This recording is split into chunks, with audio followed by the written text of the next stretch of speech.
week de esto.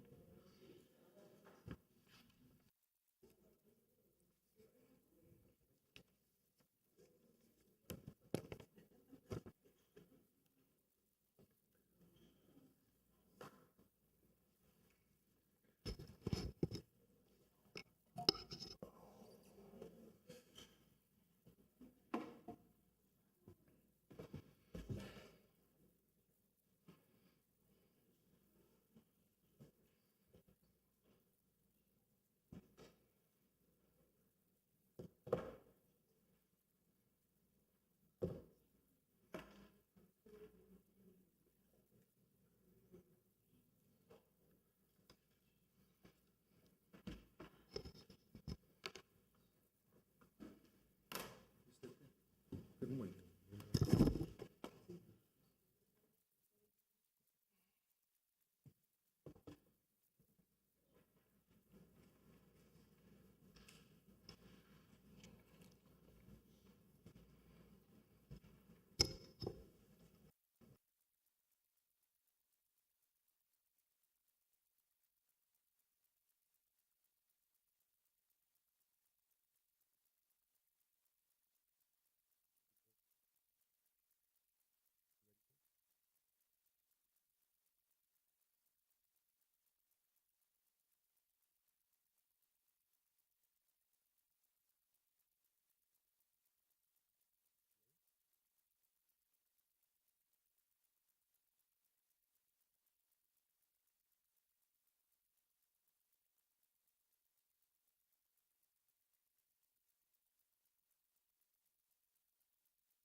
Is that better? Okay. I think there's an echo.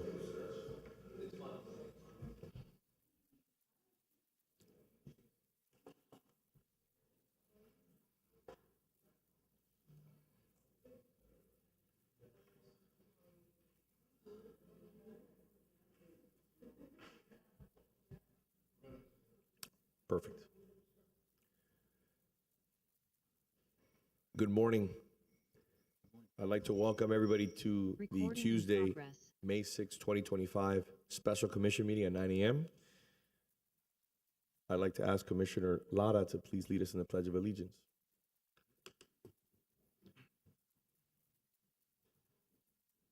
I pledge allegiance to the flag of the United States of America and to the republic for which it stands, one nation, under God, indivisible, with liberty and justice for all. Mr. Clerk, you have a statement that you'd like to place on the public record?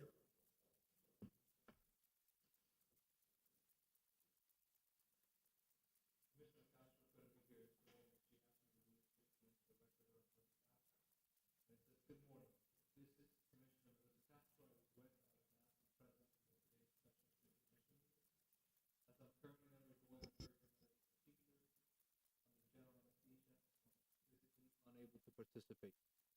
Despite the seriousness of my condition, I've made a formal request to postpone this meeting by just a few days, enough time to recover and attend in person.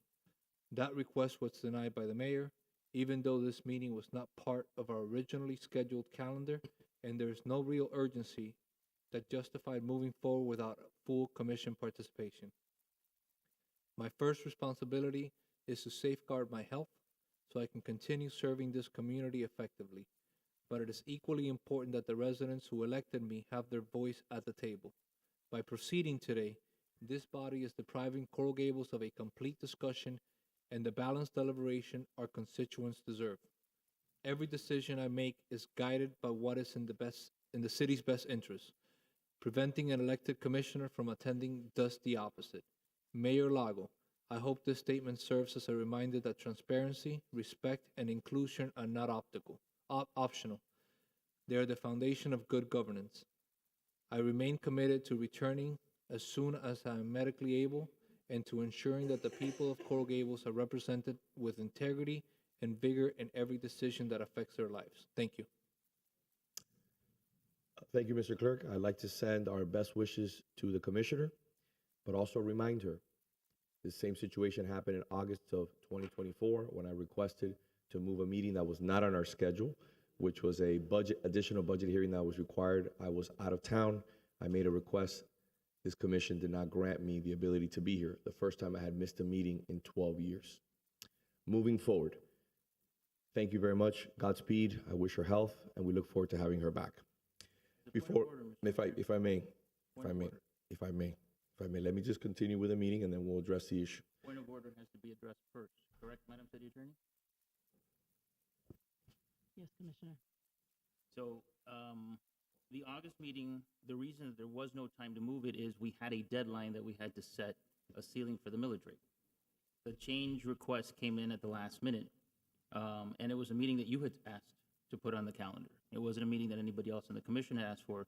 You had asked to schedule that meeting. Members of staff had been asked to change their schedules, cancel their family trips in order to be present for that meeting, and that was the reason that, at that point, there weren't additional dates available to change that meeting date. That being said, I would make a motion to recess this meeting until Commissioner Castro is available so that the voice of every resident can be heard on all these important topics that I agree with you should be addressed.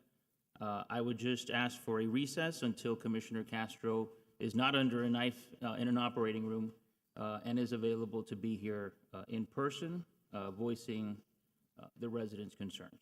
Do we have a second? The motion dies. Now, I'd like to respond.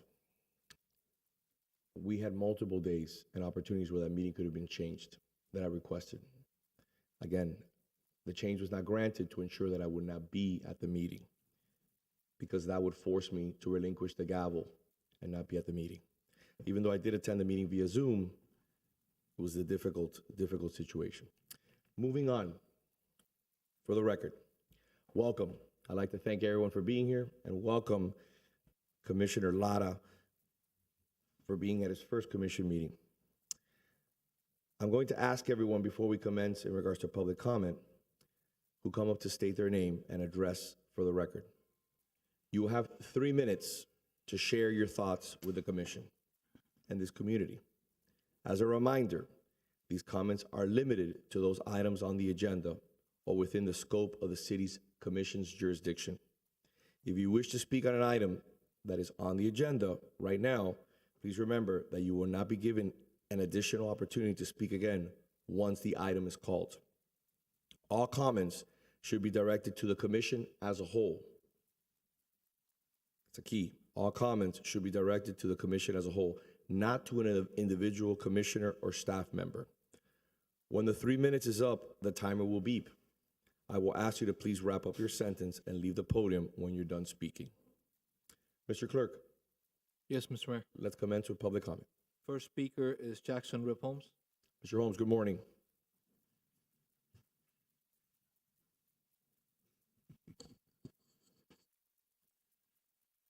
Good morning. Can you load the slides, please? Mr. Holmes, I received an email from you with something to share. That's what I have from you. Is that what you're referring to? Correct. Yes, the pictures in the email. Yes. Cable TV could put up my screen. Just confirming that's what you're referring to? Yes, it is. Yeah. So firstly, Can you please state your name and address, sir? Can you please state your name and address for the record? Jackson Rip Holmes, 35 Sidonia Avenue, Coral Gables, Florida. I joined Commissioner Fernandez in objecting to the timing of this meeting. These votes are critical. I took the opportunity to say to new Commissioner Lara today that he will be the swing vote. Guess what? Because you would not let Commissioner Castro attend, he can't be a swing vote because you're not letting her cast a vote. All right, moving on. You gave me 3 minutes. We have a recession coming unless we all try to stop it. Mr. Holmes, if I may. And this is within the purview of the commission, because the commission can pass resolutions supporting and resisting a recession. True or false? True or false? The commission can pass resolutions and can direct the city attorney or other staff to explore joining cause with other cities that are resisting certain, let's say, the Trump tariffs. True or false? Please engage in conversation with the commission as a whole, not one person on the commission, and make sure that it's on items that we're facing today on the agenda, not outside of the scope, please. It's within the scope, it's within the jurisdiction, to use your own words about public comments. The city commission has jurisdiction to pass resolutions to try to resist a Trump recession, Trump tariff recession. Now, the proof that we're facing a recession or even a depression is in this. If you can kind of scroll down as we go. So we got the Canada tariffs. It's absolute baloney. Donald Trump has driven Canada into the arms of our enemy, China. Canada has done a trade deal for oil to China. That's completely counterproductive. The idea that tariffs can be used to coerce Canada to become the 51st state is absolute lunacy. Moving down, we're also, President Trump is tariffing our friends, and we're alienating people. It's as if we're embargoing these other, these are our allies. Keep going, please. This is a very important point I want to make here. This is eroding. It's as if Donald Trump is trying to destroy the United States economy with the various measures he's taking. BRICS is the alternative to the dollar in the monetary system. He is catapulting that into prominence. He's driving people to support the alternative currency of BRICS, and that's going to hit the bond market. People are going to stop investing in our economy. We cannot print our way out of a recession the way we did in 2008 because we no longer have people propping up our position at the top to be able to print money and get away with it. Keep going, please.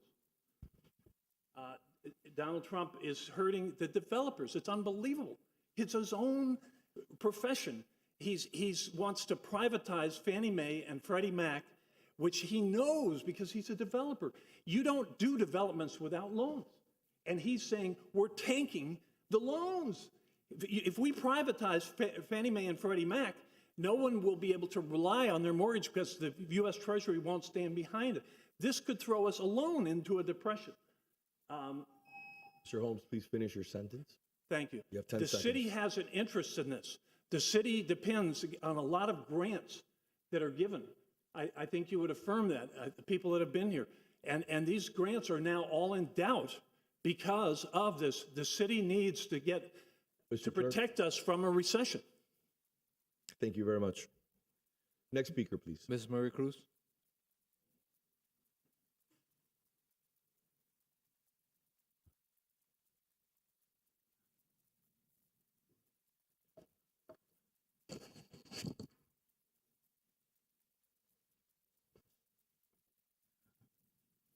By the way, what was stated before about Commissioner Melissa being out is not the same as going on vacation as to having surgery. There's a big difference.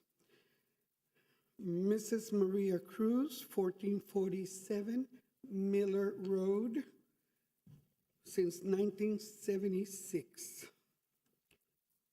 This is the day the Lord has made. Let us rejoice and be glad in it. Thank you, Mr. Mayor, for using this same song during your swearing in. Today is not a good day for the city of Coral Gables. That day, the mayor spoke about not only words but actions. We heard a priest and a rabbi. Even the elected speak about respect, collegiality, civility, extending your hands and working for the common good. And here we are to discuss the mayor's actions, his continued bullying, harassing, humiliating, and disrespecting of women. Yes, his actions speak louder than his words. In our city, we have many women in all levels of government, from the top to the bottom, and many have witnessed your reprehensible behavior, but are afraid to speak up. All of you, young and old, know that what he is doing is wrong, but choose, mostly out of fear for your jobs, to let it be and accept it as the way it is. When you do that, you allow it to continue.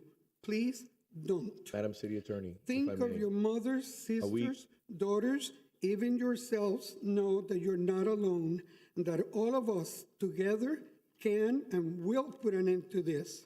Enough is enough. Let's make it happen. Let today be the first day in our quest to bring back respect, civility, collegiality, and goodwill to all, but especially to those who are seen as weak and vulnerable, our women. And I'm going to close with the quote from, forgive me if I misspell his last name, Martin Niemöller. This was a German that spoke during the Holocaust. And this is what he says. First, they came for the socialists, and I did not speak out because I was not a socialist. Then they came for the trade unionists, and I did not speak out because I was not a trade unionist. Then they came for the Jews, and I did not speak out because I was not a Jew. Then they came for me, and there was no one left to speak for me. Ladies that work for the city of Coral Gables, think about it. You could be next. Before we move on to the next item, the next speaker, remember there are rules of procedure. Address the commission as a whole. Do not address one individual in the commission. Mr. Clerk, Claudio Miro. good morning.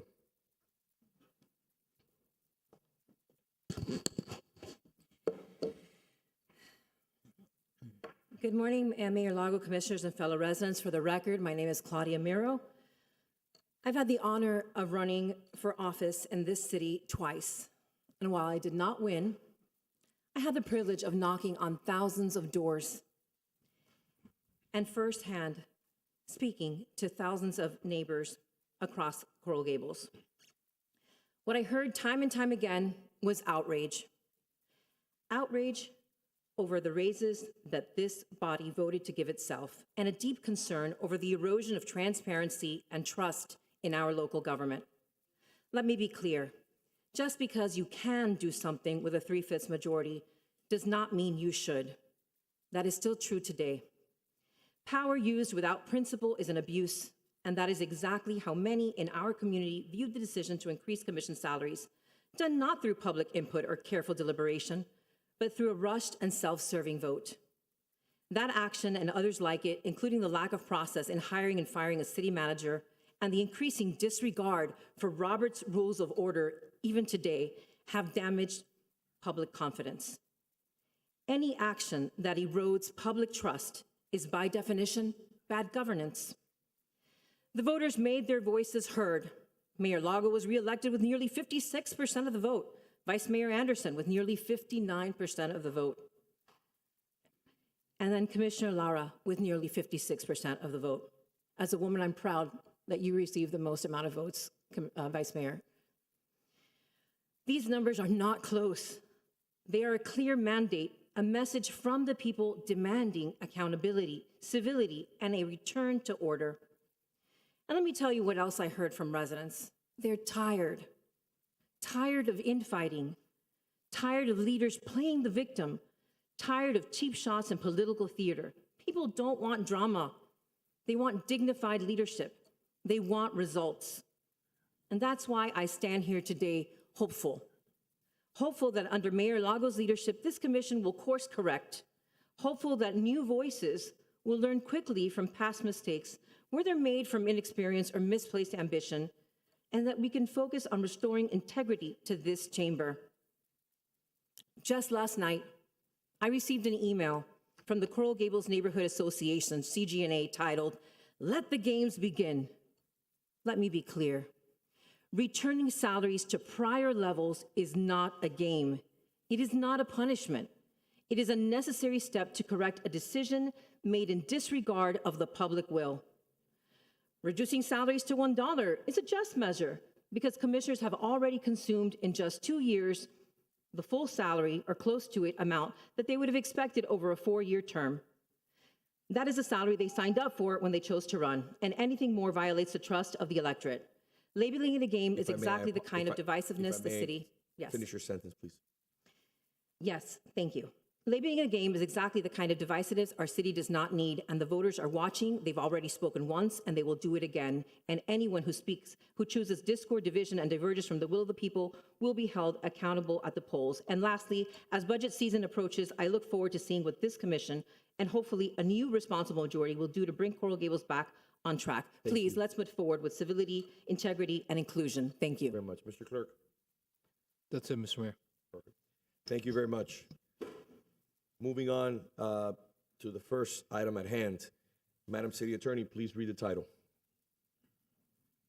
Thank you, Mayor. Item B1 is an ordinance of the City Commission amending Section 1, creation, composition, election terms, vacancies, qualifications, and Section 1.1, runoff election of Article 1, City Commission and Mayor of the City Charter to change the date of the general election from April 13, 2027 to November 3, 2026, and to change the date of all subsequent elections, providing for a 4-month reduction of existing terms of office, moving the runoff election to 4 weeks after the general election, and moving the swearing-in date to 5 weeks after the general election, amending Section 3, election to office, commission as judge of qualifications, requirements, ballots, canvassing, and qualifying periods, amending the qualifying period, adopting such charter amendments pursuant to Section 100.3605, 101.75, and 166.0214 Florida statutes, providing for a repeater provision, severability clause, codification, and providing for an effective date.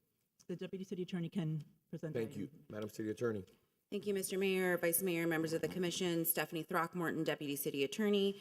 As the City Attorney mentioned in that very long title, this is an item that changes the date of our election and would change the April 13th, 2027 election to November 3rd, 2026. As we've discussed previously, our charter calls for elections in April. However, state law allows that date can be changed via ordinance, and that's what this ordinance is before you today. It would reduce the existing terms of 3 of the 5 current members and then the additional 2 in 2 additional years by 4 months, as the swearing in would then occur in December of 2026 rather than April of 2027. It adjusts the runoff date from 2 weeks to 4 weeks. This is to comply with what we've heard from Miami-Dade County elections, that given the Thanksgiving holiday and the larger November election, it would be to be a larger runoff period. And it also amends the qualification day to earlier in the summer to qualify in time for the ballot for November. I would note that this is an item we've discussed previously. I'm happy to go into the details of the changes to the charter, but you can see them all in the ordinance. And as I mentioned before, this is one area of the law where the state has allowed us to amend our charter via ordinance. So happy to answer any questions. No, fine. Before we move on to the commission, Mr. Clerk, do we have any public comment? Yes, Mr. Mayor. First speaker, Mrs. Maria Cruz. Remember, please state your name and address for the record. As a reminder, there is a 3-minute time limit. Once the time beeps, I will ask you to finish your sentence and be seated. If you spoke during the public comment period on this agenda item, I will remind you that you will not be given an opportunity to speak again. Please address all comments to the commission as a whole, not an individual. Mrs. Maria Cruz, 1447 Miller Road, and let it be known that every time I speak, I give my name and address. I never hide. This is very interesting because there was a petition circulated in this city asking the residents to sign that they wanted to change the elections. This petition was started January 1st, 2024. As of April 24, 25, a year and 3 months, they collected 4,983 signatures. Only 1,461 were valid, and 3,522 were not. How do I know? Because the Elections Department produces a status report, and the status report dated April 24, 2025 lists those numbers. So here we are trying to do what the residents, what the taxpayers did not choose to do. Once again, it's what I the emperor wants, not necessarily what the people want. And before somebody brings up the recall petition, I was the head of the recall petition. I was the figurehead, and we had 1 month, not a year and 3 months, 1 month. We collected 1,719 petitions, out of which 1,533 were valid. So 1,500 residents in this city wanted to recall the mayor, and only 186 were not valid. So compare that to the previous numbers. If you don't believe him, I can forward you the email where their status report is. And I'm sure that I did not use my 3 minutes, but have a wonderful day. Again, if I may, I'd like to remind you, please stick to items on the agenda. Failed recall efforts are not on the agenda. Let's address the issues on the agenda today. We will follow our rules and procedures. Mr. Clerk. Jackson Holmes.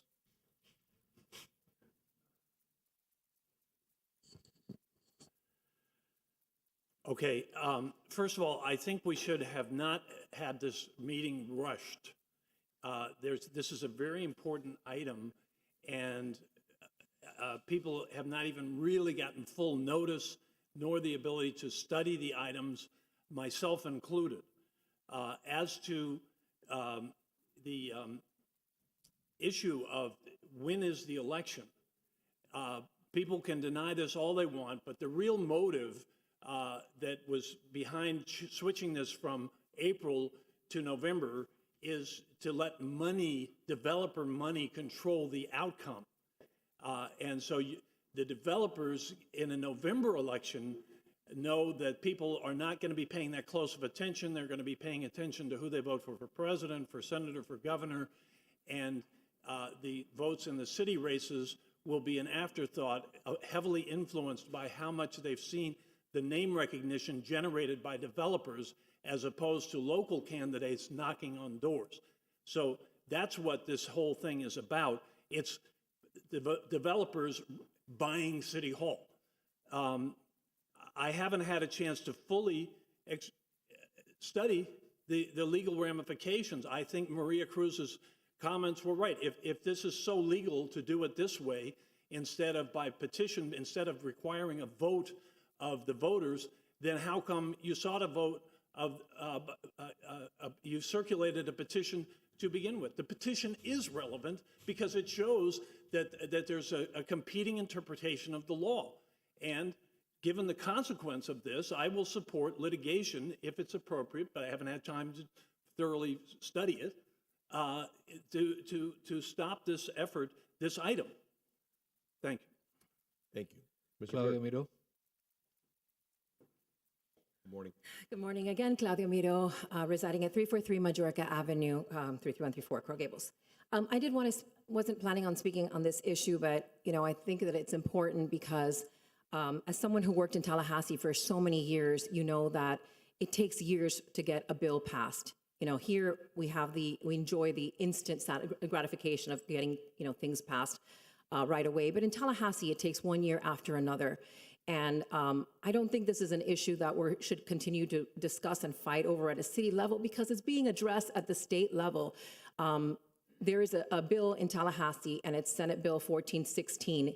It did not make it, as you know, session has ended, but it will be back again next year. And the way that it works is that it gets further along in the process, one committee to the next, until it finally passes. It gets further along every year, it takes on amendments, and then finally it passes. So, I see us all, there's arguments, good arguments to be made on both sides of this issue, to have them in April, to have them in November. But right now, there is a movement in Tallahassee, and as I believe the staff person who talked about this is an area where the state can come and tell us how they want things done.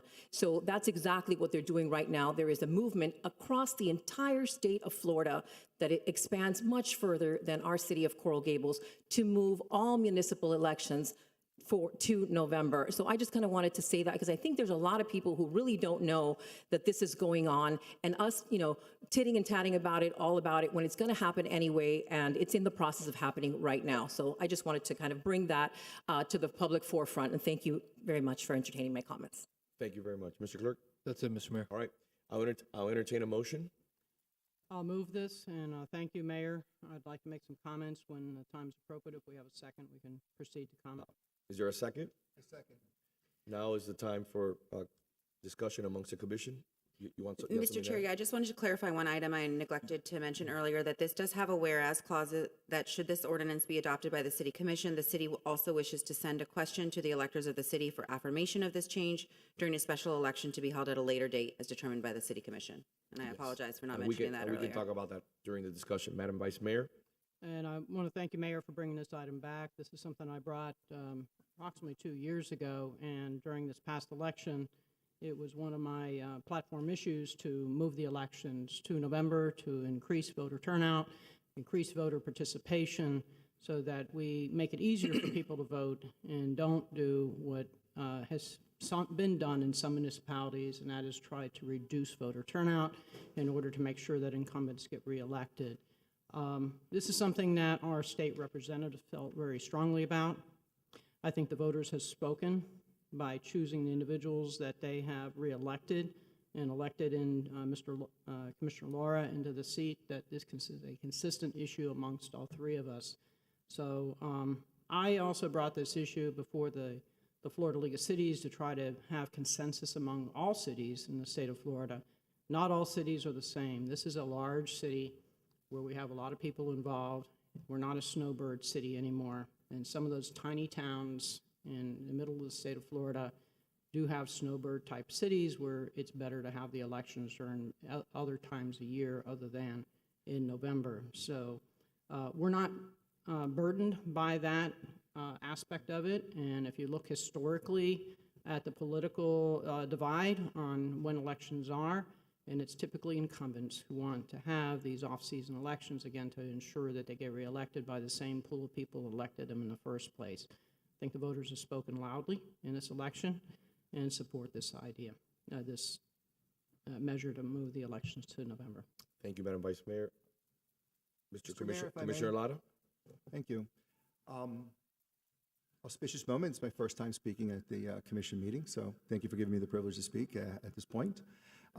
Echoing the Vice Mayor's comments, as everybody knows who participated in this last election, this was a platform point for me. It was one of the tenets of why I ran.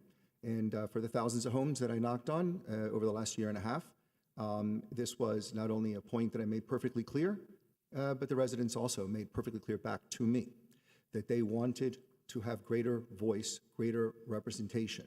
I think it's an argument that can be made on two sides, but I think that the right side of the argument is the one that we have before us today. So at the risk of being redundant, Vice Mayor, I want to repeat, as we all know, the electorate will typically, on a good year, during an April odd year election, appear with anywhere between 17 to 20% of the registered voters actually voting. I do not believe, and I don't subscribe to the view that Coral Gables does not vote, because in a November even year, you're going to look at numbers that exceed 80% of the electorate turning out to vote. So rather than seek a continued position, which in some view can be described as being voter suppression, which is, in my view, an April odd year election, we should try and be inclusive and make it easier for people to vote rather than make it more difficult for them to vote. I know that this most recent election underscores what I'm saying, because not only do we have a large turnout for the general election, my runoff election was the largest in the history of Coral Gables. And I think that when they come out in those numbers, it matches up exactly with what I heard when I was knocking on the doors, and that's as the residents wanted a change.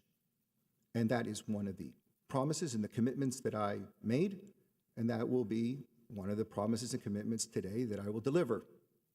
So not only are we giving what the people deserve and ask for, which is a greater voice at the ballot box, we'll also be saving some money by moving this to November. and not an insignificant amount. I'm not saying that's the driving voice or the driving point, but it is certainly an additional benefit for why I'm supportive of this initiative, this item agenda put forth by the mayor. So with that, Mayor, I turn it back to you. Thank you, Commissioner. Commissioner Fernandez. So, I agree. I do think that we saw a desire of residents to chime in on the November election. But I think Ms. Moreau pointed it out perfectly. Just because we have an ability to do so in state law, to change the election unilaterally, I think it is something that should be left up to voters to decide. Ms. Cruz's point on the referendum is something that I was looking into over the last few days. In a year and a half, there wasn't even the ability to collect enough signatures to get this item on the ballot. So the question is whether residents really want to make the change. Ms. Rowe also brought up another very good point, which is the state of Florida is currently considering legislation. The state's legislation would actually save the city more money than a change, the change that is being proposed today. That change would move the general election to August with a runoff in November, which would allow for the city to only spend $20,000 or $25,000. Is that the new number, Mr. Clerk, that you sent in the memo? That sounds about right. On each of the two elections. But I think this is a decision that should be left up to the residents of the city of Coral Gables. I don't think that seeing the election results would tell us exactly where they felt on this one issue. I think they felt these were the candidates that they wanted up here. These are the elected officials that they wanted representing them. But my opinion and my support is to place this item on the ballot for residents to make the decision. Thank you. I'm going to be very brief. I echo the sentiments of the Vice Mayor and Commissioner Lara. They're well taken. They're well placed. I want to be clear. There was a comment that was made, quality versus quantity. Every vote is quality. We should always remember that. To the point of the Vice Mayor and also Commissioner Lara, if you look at the numbers from 2025, the runoff numbers were the largest runoff numbers in the history of the city of Coral Gables. They were larger than Commissioner Fernandez's general election in 2023. That's a statement in itself. In that election, you had 20.9% people come out to vote. In the runoff, you had 23.14%. Significant. This was almost as large as my first general election in 2021, where we had almost 10,500 people vote. In this election, we had 10,126. I walked thousands of homes in this community, as I've done in the past. The statement was very clear. They want a November election. I polled this through a professional pollster. Over 72% of individuals that were polled viewed this as a no-brainer, saving the city money and ensuring transparency. So today we move forward. And the great part about this, as a sponsor of this item, is I'm not benefiting myself. I'm shaving 4 months from my term to ensure that we offer transparency. You will not hear that from the blogs. You will not hear that from the Herald. But that is what we were hopefully doing today. And it's the right thing to do. You should never, ever be afraid to go before more voters and have them be the judge in regards to whether you have done a good job for the city. Like Commissioner Fernandez just stated, the residents have spoken. It's clear. The mandate is larger than ever. Let's move forward and deliver what the residents want. We have a motion and a second. Mr. Clerk, I call a question. Vice Mayor Anderson, Yes. Commissioner Fernandez, For the reasons stated, no. Commissioner Lara, Yes. Mayor Lago. Yes. I also like to put on the record, as our city attorney mentioned, this will go to the voters also to ensure that this is, again, the correct thing to do on behalf of the representation of the residents of the City Beautiful. Thank you very much. Moving on to item B2. B2 is an ordinance of the City Commission amending City Code, Chapter 2, Administration, Article 3, Boards, Commissions, Committees, Section 2-79, Order of Business, to clarify and amend public comment and commission sponsorship procedures, providing for severability clause, repeal of provision, and providing for an effective date. Mr. Clerk, do you have any public comment? Yes, Mr. Mayor. Let's proceed. Mrs. Maria Cruz. Should let her present I'm it sorry, you first. I apologize. Excuse me. That's all right. Thank you, Mayor, Vice Mayor, Commissioners. Again, Stephanie Throckmorton, Deputy City Attorney. Just to quickly summarize what this ordinance does, it amends Section 2-79 of the City Code to clarify a few procedures related to sponsorship of items and to expedite the work of the city and the commission by clarifying that public comment shall only be received during the open public comment portion of the agenda, which we had earlier today, during scheduled public hearings like this one, and whenever else required by law. The city code currently does not outline any procedures for sponsorship of agenda items. This revision would note that the commissioner who initially requests the placement of an item on the agenda will be identified as the sponsoring commissioner, and then during the public meeting when that item is considered, the sponsoring commissioner may add co-sponsors. Thank you very much. Thank you. Mr. Clerk. Mrs. Maria Cruz?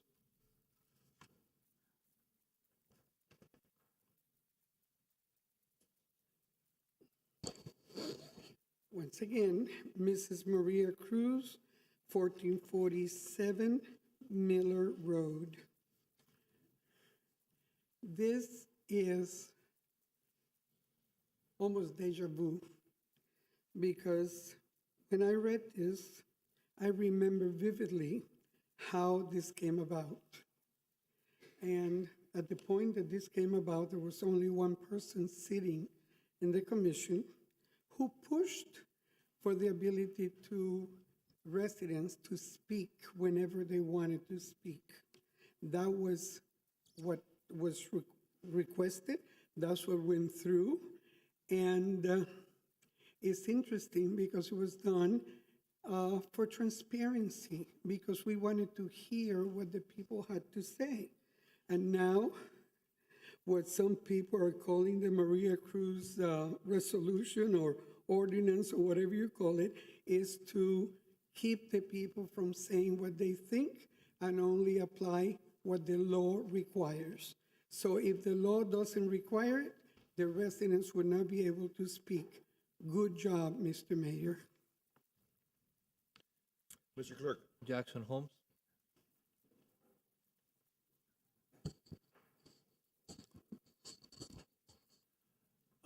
Thank you. You know, I'm going to use the term mayor generically.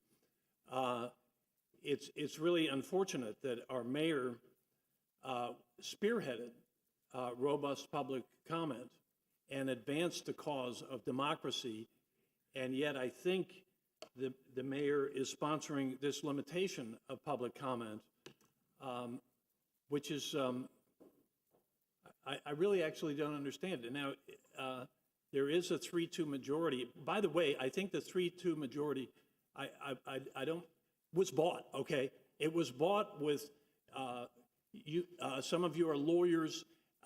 Citizens United was what enabled developers essentially to buy City Hall. It's been proven by ProPublica and by Senator Sheldon Whitehouse, see his YouTube channel, that the U.S. Supreme Court was bribed, criminally bribed by the Federalist Society. So, and they bribed their way into the Citizens United decision. The very guy who bribed those Supreme Court justices won the Citizens United decision. So this idea that we just had a fair election that was the voice of the people is wrong. It was a product of criminal bribery of the U.S. Supreme Court in the Citizens United decision. And yes, so the election was bought by developers, and that's why we had the election outcome that we had. Thank you. Mr. Clerk. Claudia Miro? Good morning. I'm sure you're tired of seeing my face right now. But I have a lot to say this morning, it seems. And so as someone who ran for office here just recently and knocked on doors again, my vote was not bought, nor was any of those votes of the folks that voted for me or voted for any of you. Again, I'm happy that this is happening because I'm sick and tired as a resident for the last couple of years that our meetings have become the butt of all jokes because of the lack of civility and the lack of order, lack of Robert's Rules of Order, and everybody doing whatever they wanted, whenever they wanted. So I think this is a step in the direction of having order, while still allowing people to speak just at a certain time. Just get everything you have to say out so that I don't have to keep coming up here 3 and 4 times to speak on everything. And I'm glad that today it's that way so that I'm able to say the things that I want to say. So I thank you for moving this item so that we can have peace and order and more civility just brought back now. We need that. We need to have that restored as a city. We need it for our city reputation so that we can continue to have the respect that we've always had as the city beautiful. Thank you. Thank you, Mr. Clerk. That's it, Mr. Mayor. I'll entertain a motion. I'll move it. I'll take a second. Second. Madam Vice Mayor. Mayor, thank you again for bringing this item. I think that we do need to restore order in our commission meetings. That was a resounding comment from so many residents that I knocked doors of, that why can't we control the meetings? And then after spending some time with them about this override procedure and why don't we stick to Robert's Rules of Order, we can get a lot more good business done if we stick to the issues and control the comment period. I've referenced this many times as running like a federal court, because I'm used to the federal court structure. You're limited on the amount of time that you can speak. You focus on the salient points, and you deliver your message. So thank you, Mayor. Commissioner Lara. Yes, thank you for giving me the opportunity to speak on this. This is yet another one of those tenets, underlying principle for why I ran. 2 years ago, almost exactly, I witnessed what was a decidedly material change in the course in which this body governed, and decidedly in the wrong direction. I'm not one taken to be a person who speaks in strident tones or tries to grandstand, but I believe that we have been experiencing in the last 2 years exigent circumstances in terms of how this dais conducted itself, and I believe it lost its way. I made this as a point when I decided to run to the residents. I took it to the people directly, and more resoundingly than any other single issue, this is the one that came back with an emphasis from the residents. They want their Coral Gables back, to put it as simply as that.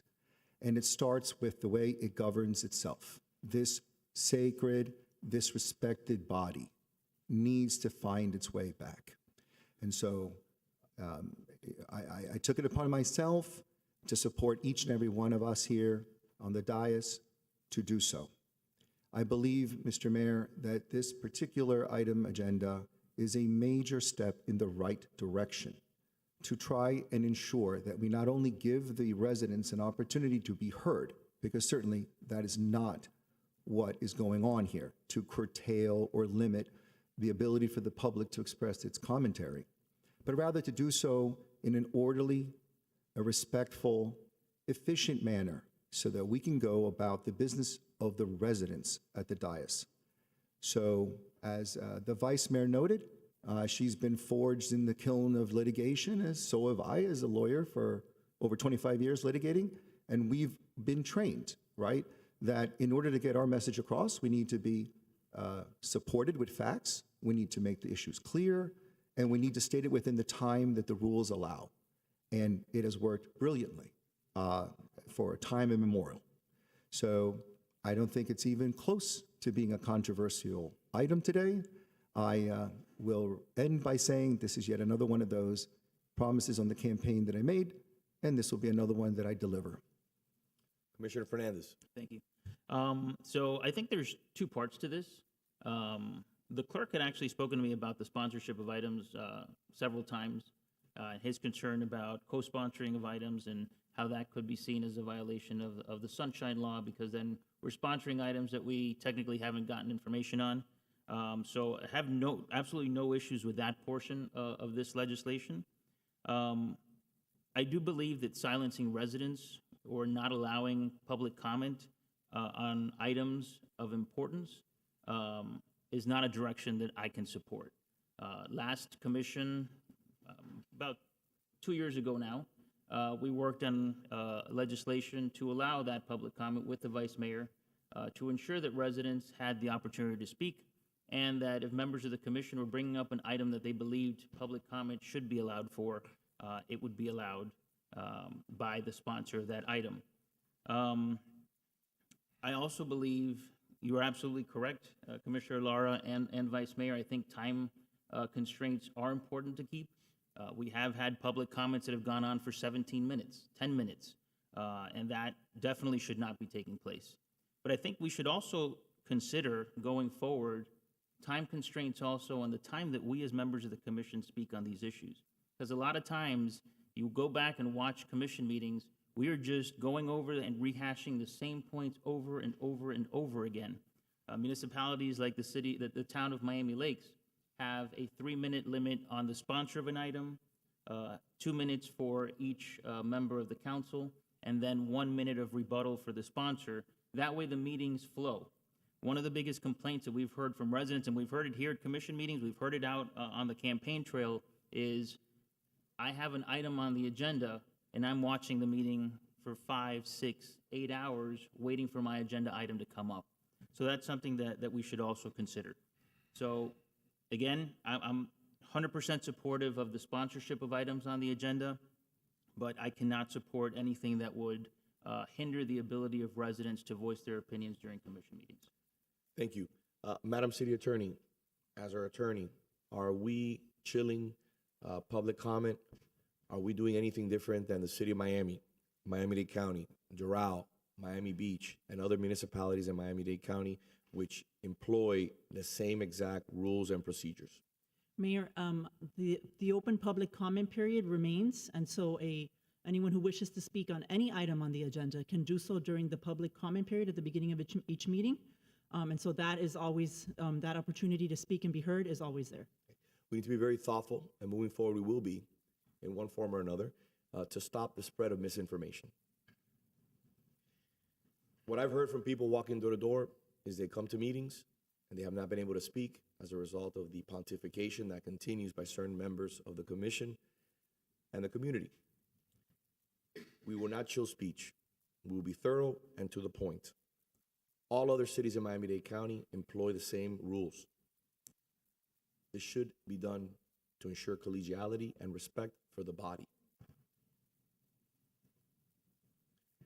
When we talk about issues in regards to, for example, that the elections were bought, there's no place for that in this body. Whether it's in April or November, that has been used as an excuse. The residents have spoken. They came out in droves, and this is one of the items that they told me was critically important for them. Mr. Clerk, I call a question. Commissioner Fernandez, For the reasons stated, no. Commissioner Lara, Yes. Vice Mayor Anderson, Yes. Mayor Lago. Yes, thank you very much. Moving on to item B3A. Mayor, just for a point of like organization, do you want to consider 3A and 3B together? Perfectly fine. So we read them both into the record and we can consolidate for purposes of the public hearing? Yes, ma'am. Okay. So item B3A is an ordinance of the City Commission amending City Code Chapter 2 Administration, Article 2, City Commission, Section 2-29, Compensation of Mayor, Commissioners, Travel Allowance, to adjust the compensation and expense allowance of the mayor and commissioners, providing for severability clause, repealer provision, and providing for an effective date. Item B-3B is an ordinance of the City Commission amending City Code Chapter 2 Administration, Article 2, City Commission, Section 2-29, Compensation of Mayor, Commissioners, Travel Allowance, to adjust the compensation and expense allowance of the mayor and commissioners to $1 annually, providing for severability clause, repealer provision, and providing for an effective date. As noted on the agenda, both of these ordinances cannot be adopted. Only one can be adopted by the commission. Madam City Attorney? Thank you again for the record. Stephanie Throckmorton, Deputy City Attorney. I'll go over 3A first, if that's all right with you, Mr. Mayor.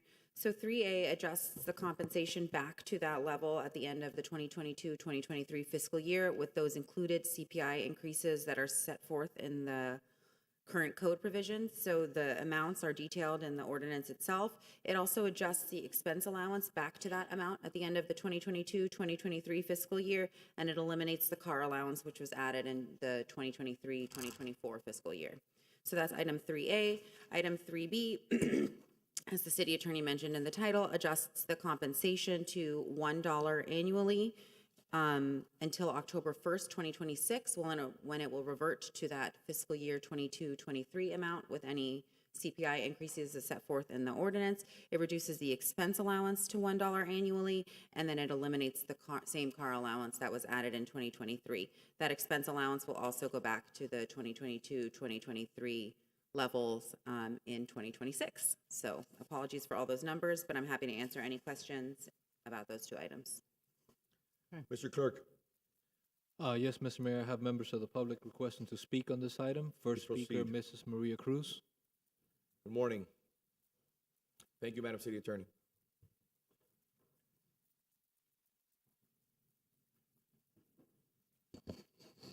Mrs. Maria Cruz, 1447 Miller Road.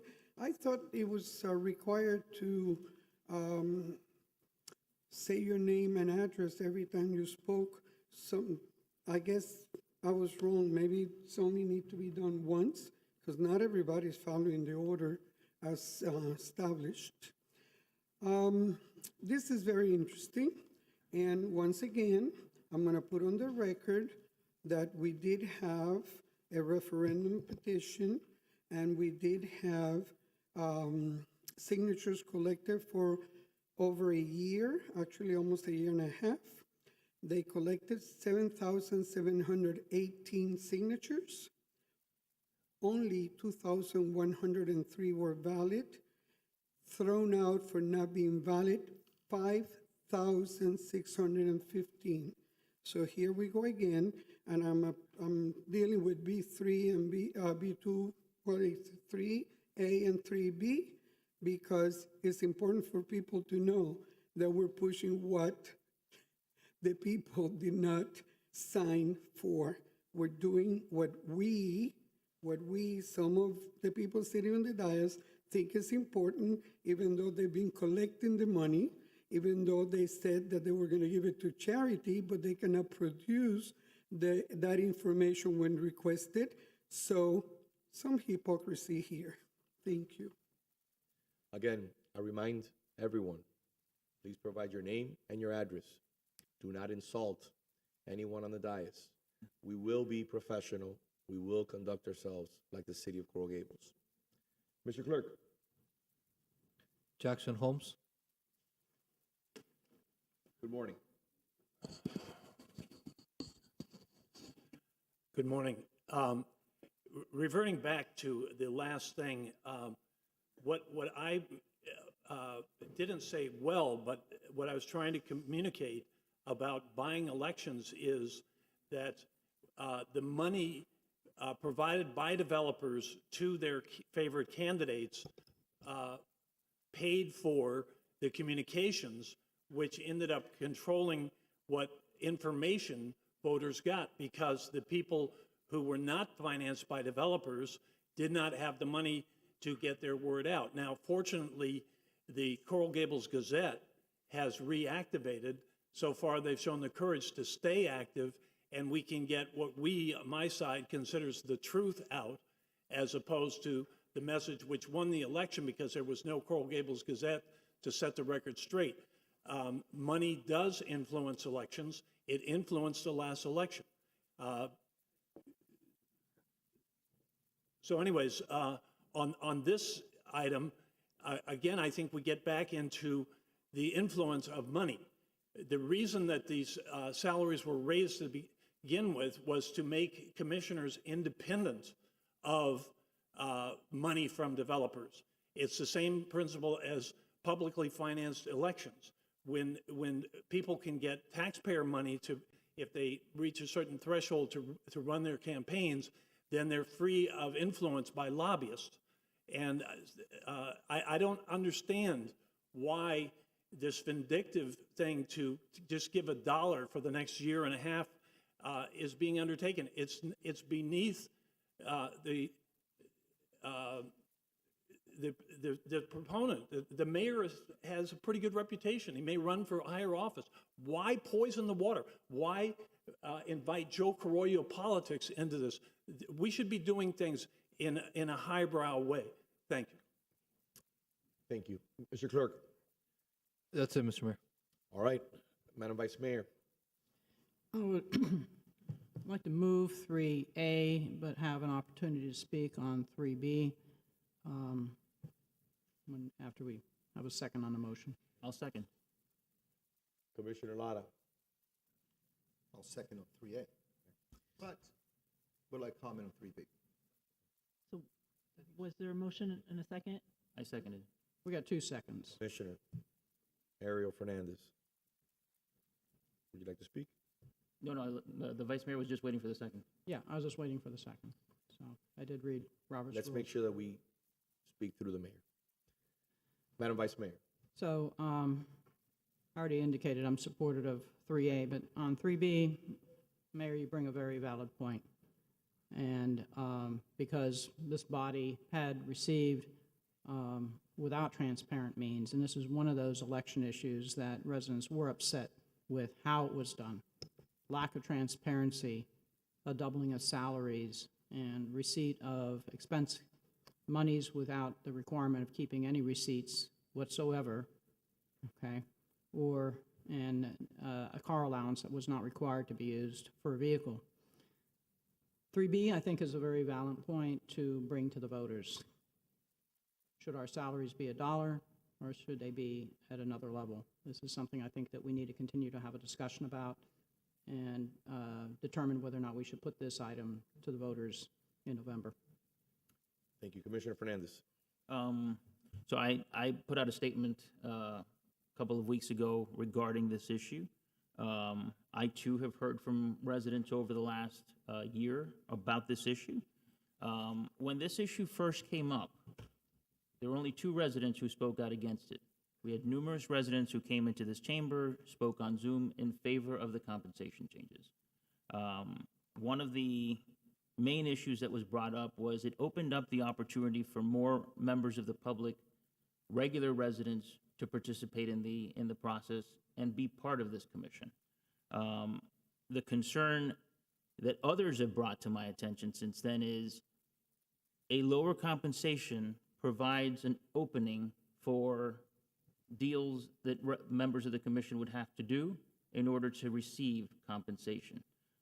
And that has been a concern that has been brought up for numerous months. I do believe, like the Vice Mayor, that the issue should be put up to voters and for residents to have a say on what compensation should be going forward. That was one of the proposals that I was bringing up at the May 20th commission meeting, was to have an item on the agenda, on the ballot for residents to decide for a process for compensation. I think that bringing the compensation down to $1 is a measure that, although novel, I don't think it brings about the change that residents are asking for. And residents on both sides of the issue, whether supportive of the compensation or not, have voiced their concerns about that change. So I am supportive of 3A, Madam Vice Mayor, and I look forward to working with you in the coming months on a potential ballot measure that we can put forward so that residents can decide what adequate compensation is. Commissioner Lara? Right, so let's, I'll try to be clear and to provide some context as I see the impetus for this agenda item. As those may recall, 2 years ago, a majority of the commission at that time, Commissioner Fernandez, Commissioner Castro, and former Commissioner Kirk Menendez voted for themselves overall a doubling of their total compensation, including the addition of a prior unawarded and now awarded car allowance to conduct business in the city of Coral Gables of almost $9,000 a year. So this was outrageous in my view because there was no meaningful discussion with the public. There was no separate item agenda to be able to have meaningful public discussion, take questions, town hall meetings, anything of the sort. Let's not forget that these 3 commissioners, with all respect, ran knowing exactly what the salary was when they sought elected office. They did not run on a campaign promise of doubling their pay. And yet that's what they did. And I'll quote one of my colleagues here, that simply because it's something that can be done doesn't make it the right thing to do. That's my view. And that happened to be the overwhelming view of the residents of the thousands of doors that I knocked on over the last year and a half. So, in my view, what this all is in a simple way is a reset. I'm not here to determine what a commissioner should make. I believe that should ultimately be what the residents decide, because the residents are the bosses of the commissioners, not the body in and of itself when it comes to compensation.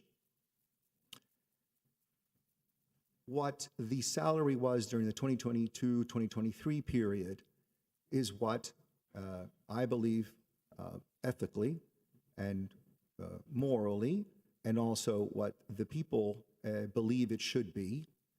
And whatever it is that the people would want in terms of a change to compensation, whether to increase it, keep it the same, lower it, should be put, I believe, to referendum. In the meantime, I believe that this should be brought back to what it was before the commission majority at that time decided to double it. With respect to item 3B, I think I understand the rationale behind that. It is not $1, if I understand it correctly, in perpetuity, but rather $1 for a 2-year period, where it would then mean that at the conclusion of a 4-year period, the commissioners that doubled for themselves their compensation would have a true-up to be what it was if they, in fact, had kept to the same compensation package that was in place at the time that they ran for elected office. So I don't see it as punitive. Arguably, it would be punitive to me, as I wasn't elected 2 years ago. But I want to be clear that on 3B, it's perfectly fine with me if it's $1. It's perfectly fine for me if it goes back to what it was in 22-23. But in an interest of moving forward, in the interest of trying to dissuade anyone of the thought that what we're doing here at the dais is something that would be punitive or politically motivated, which it decidedly should not be, I'm supportive of 3A for those reasons. Thank you, Commissioner. I will try to be as concise and quick as possible. I am in favor of 3A. The reason why I brought forward 3B is because we're under the sunshine, and we have to put forward all our ideas in an effort to ensure that the residents get what they deserve, which as we knocked on thousands of doors, what I heard over and over and over again was restitution, and that this was egregious and disrespectful. I was forced, along with the vice mayor, to vote no on the budget because this was tucked in on the budget. This was hidden in the budget. I pleaded and begged to have this excluded and heard at a commission meeting. Commissioner Fernandez, Commissioner Castro, and then Commissioner Kirk Menendez emphatically said no. I requested this be brought before the voters in a referendum. The answer was no. And for further backup, Mr. Clerk, will you please roll the tape?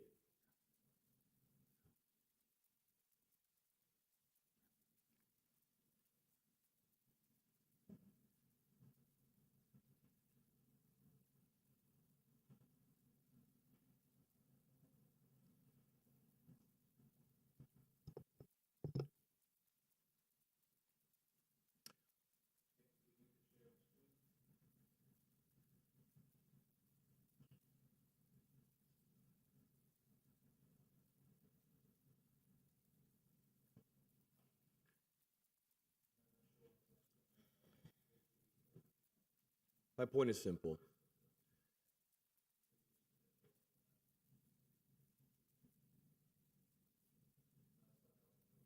During the budget hearing, if you remember, I requested for transparency. I asked who on the dais had requested this be placed on the agenda, placed in the budget. Both the vice mayor and myself stated unequivocally it was not us. At that point, then city manager stated that he had received 3 requests from 3 commissioners. I'm in favor of 3A. And again, I will reiterate, those 3 commissioners were Ariel Fernandez, Kirk Menendez, and Melissa Castro. You can walk this back whatever way you want, but that shows a lack of sensibility towards the residents and a true understanding and respect for taxpayer dollars. Moving forward, I would like to move forward with 3A, and I will be requesting on second reading, Madam City Attorney, that any further discussion or consideration of salary increases be put forth via referendum for the residents. This is something you and I have been discussing for time, and if we are going to increase salaries, or let it go before the residents for consideration and approval. So we can bring a resolution at the next meeting when this one's considered. If it is adopted, it would be a resolution approving ballot language. So a question is put forth to the voters for a charter amendment so that changes to compensation must be approved by the voters. We can work on that, sir. Mr. Clerk, with that amendment, I call the question on 3A. Yes. Vice Mayor Anderson, Yes. Commissioner Fernandez, Yes. Mayor Lago. Yes. I apologize for my eyesight. Moving to B4. Thank you. B4 is an ordinance of the City Commission amending the City of Coral Gables Code by creating Chapter 2 Administration, Article 7 Finance, Division 1 Generally, Section 2-352 Fund Balance and Reserve Policy to codify the fund balance and reserve policy established pursuant to Resolution Number 2016-34 and to require a forfeits vote of the City Commission prior to spending general fund reserves, except during a declared state of emergency, and to provide that the policy may be amended by ordinance approved by a forfeits vote of the City Commission, providing for repeated provisions, severability clause codification, and providing for an effective date. Madam City Attorney. Good morning again, Mayor, Vice Mayor, Commissioners. This item, as the City Attorney mentioned in the title, codifies Resolution 2016-34, which is the City of Coral Gables Fund Balance and Reserve Policy, which was adopted by this body 9 years ago. That fund balance is generally the 25% reserve requirement, along with a whole host of other details, which would be included in the code. This ordinance provides that use of the reserves would require a four-fifths vote via resolution unless there's a stated emergency, and requires that any changes to this ordinance also require a four-fifths vote. Thank you, Madam City Attorney. Mr. Clerk.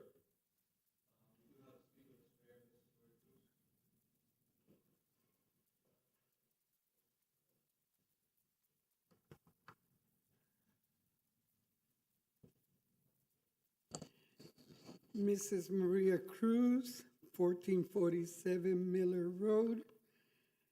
Once again, this is very interesting.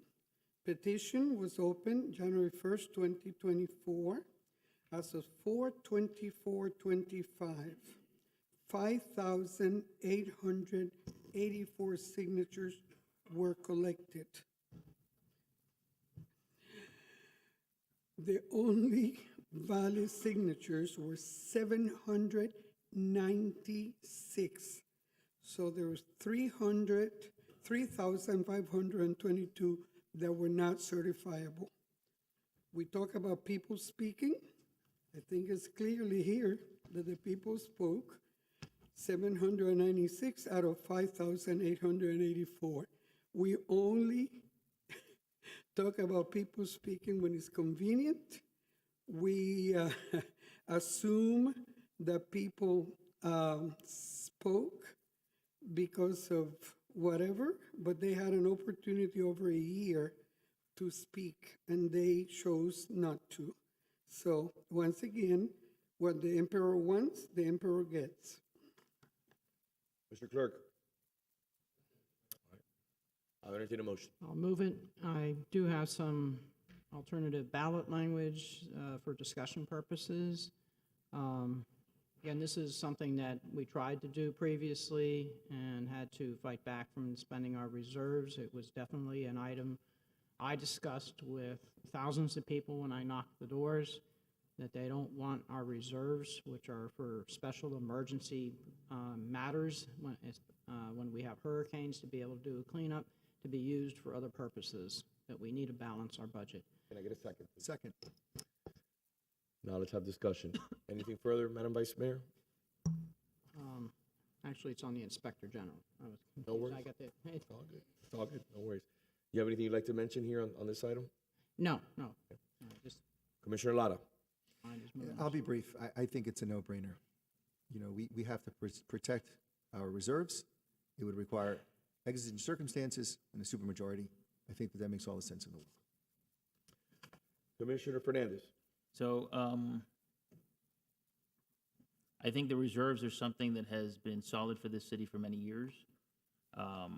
In the past, we considered very briefly during our first budget in 2023, the possibility of doing what other municipalities have been doing, which is instead of basically keeping taxpayer dollars in the bank account, putting those taxpayer dollars to work while we take out a line of credit. So it's the bank's money that's in the bank versus the taxpayer dollars.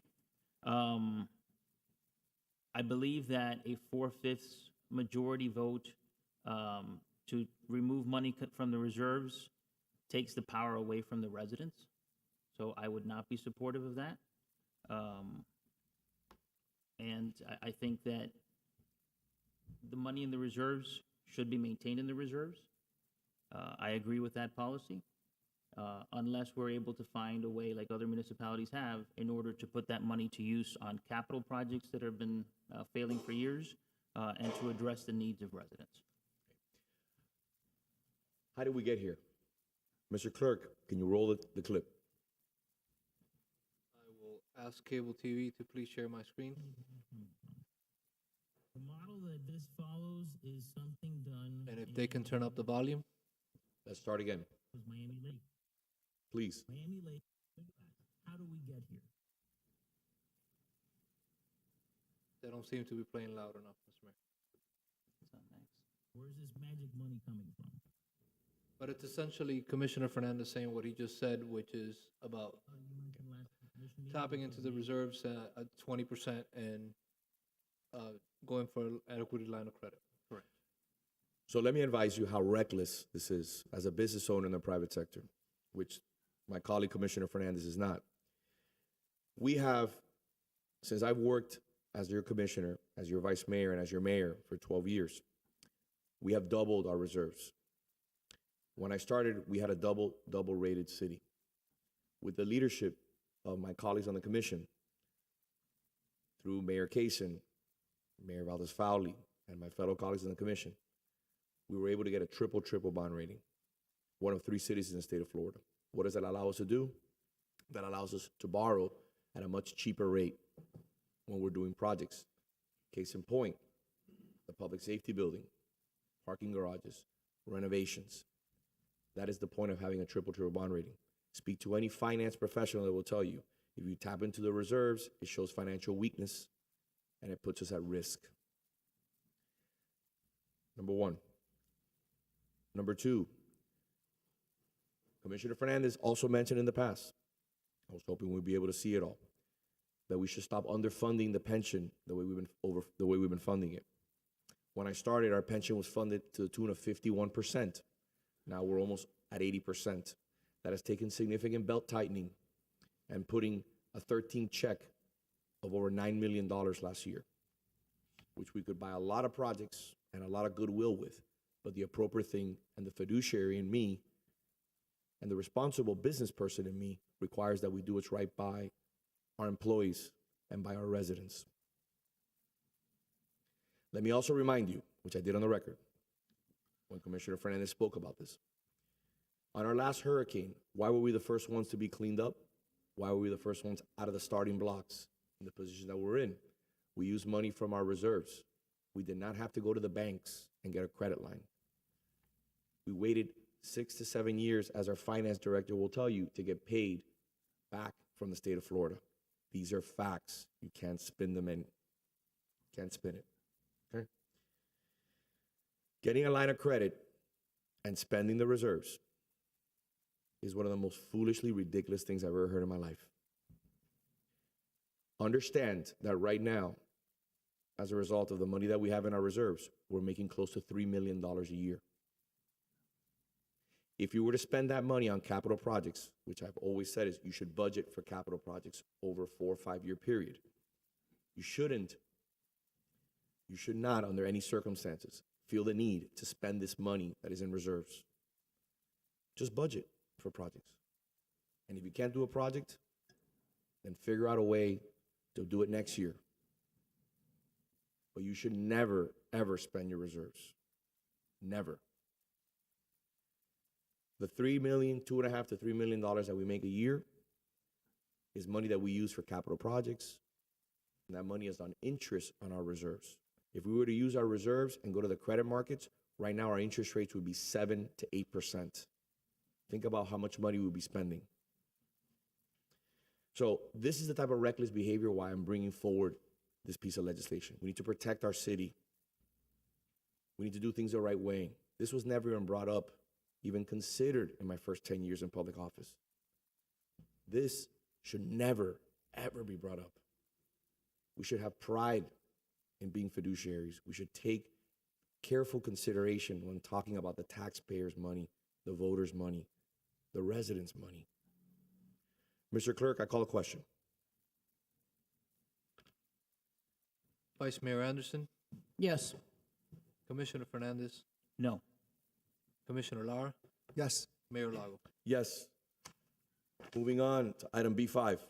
B5 is a resolution of the City Commission calling a special election on the proposed ballot question and city charter amendment to be held on November 3rd, 2026, providing for submission to the electors for approval or disapproval of a ballot question, asking whether the city charter should be amended to require the convening of a charter review committee every 10 years, and outlining the composition of that committee, providing for notice, providing for inclusion in the city charter, providing for related matters, providing for an effective date.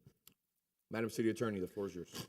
Hello again, Mayor, Vice Mayor, Commissioners. So this resolution calls for a special election to be held on November 3rd, 2026, putting forth a question to the voters regarding the Charter Review Committee.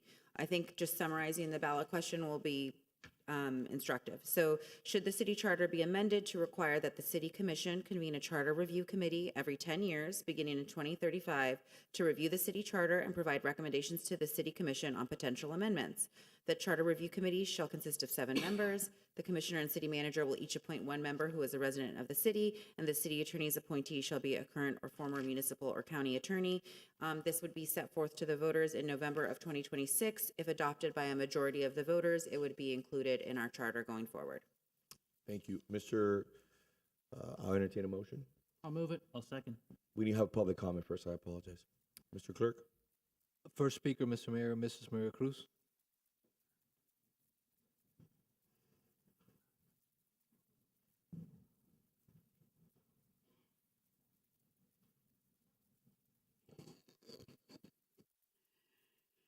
Mrs. Maria Cruz, 1447 Miller Road. My understanding was that we do have a charter committee a charter review committee working on this item.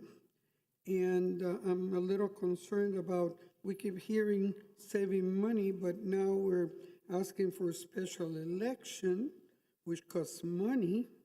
So I don't understand how we want to save money on one hand and we're going to spend money on the other one. And the Charter Review Committee has been meeting and is supposed to be reporting back.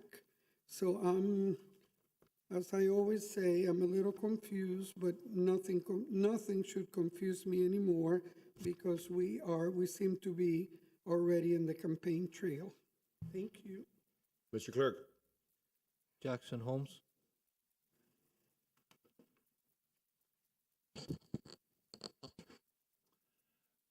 Let me see if I can make some of you laugh. It's an uplifting statement. Going back, if you'll allow me, to the question of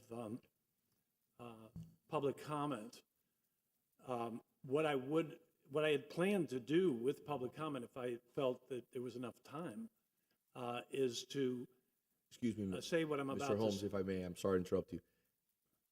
What I'd like for you to please is respect the rules and procedures. And what we're speaking about right now is issues to pertaining to the charter review. We're not talking about issues that we already talked about in the past. Okay. Thank you. Well, it's not really what I wanted to communicate, so forgive me if I'm speaking out of turn. I support the mobility hub, and I'm afraid that the recession's going to hit us. I'd like us to squeeze that in and get it built before a possible recession hits us. Back to this question, I don't know enough about the subject. I would have liked more time to study it. Thank you. Thank you. That's it, Mr. Mayor. May I have a motion? You do. And then we have a And second. I apologize. Madam Vice Mayor. Thank you, Mayor, for bringing this. This brings us back to the procedures that historically were followed, and now we'll have it codified once the voters speak and have it in our charter for future generations of commissions. Thank you. Commissioner? Mr. Mayor, I echo the Vice Mayor's sentiments. You know, in an effort to be concise, I agree with her, and I think there's much to be gained by having this codified. I believe that without that, it is, the Charter Review Committee may be utilized in a way that it wasn't intended, whether it's bringing it back earlier than it typically is convened, and at least to remove any air of impropriety. Codifying it will certainly be a big step in the right direction. Commissioner Fernandez. I do have one question for the city attorney. Are we setting a date for when it's to begin? Yes, so it would be 2035? convened in 2035 would be the, Just open-ended?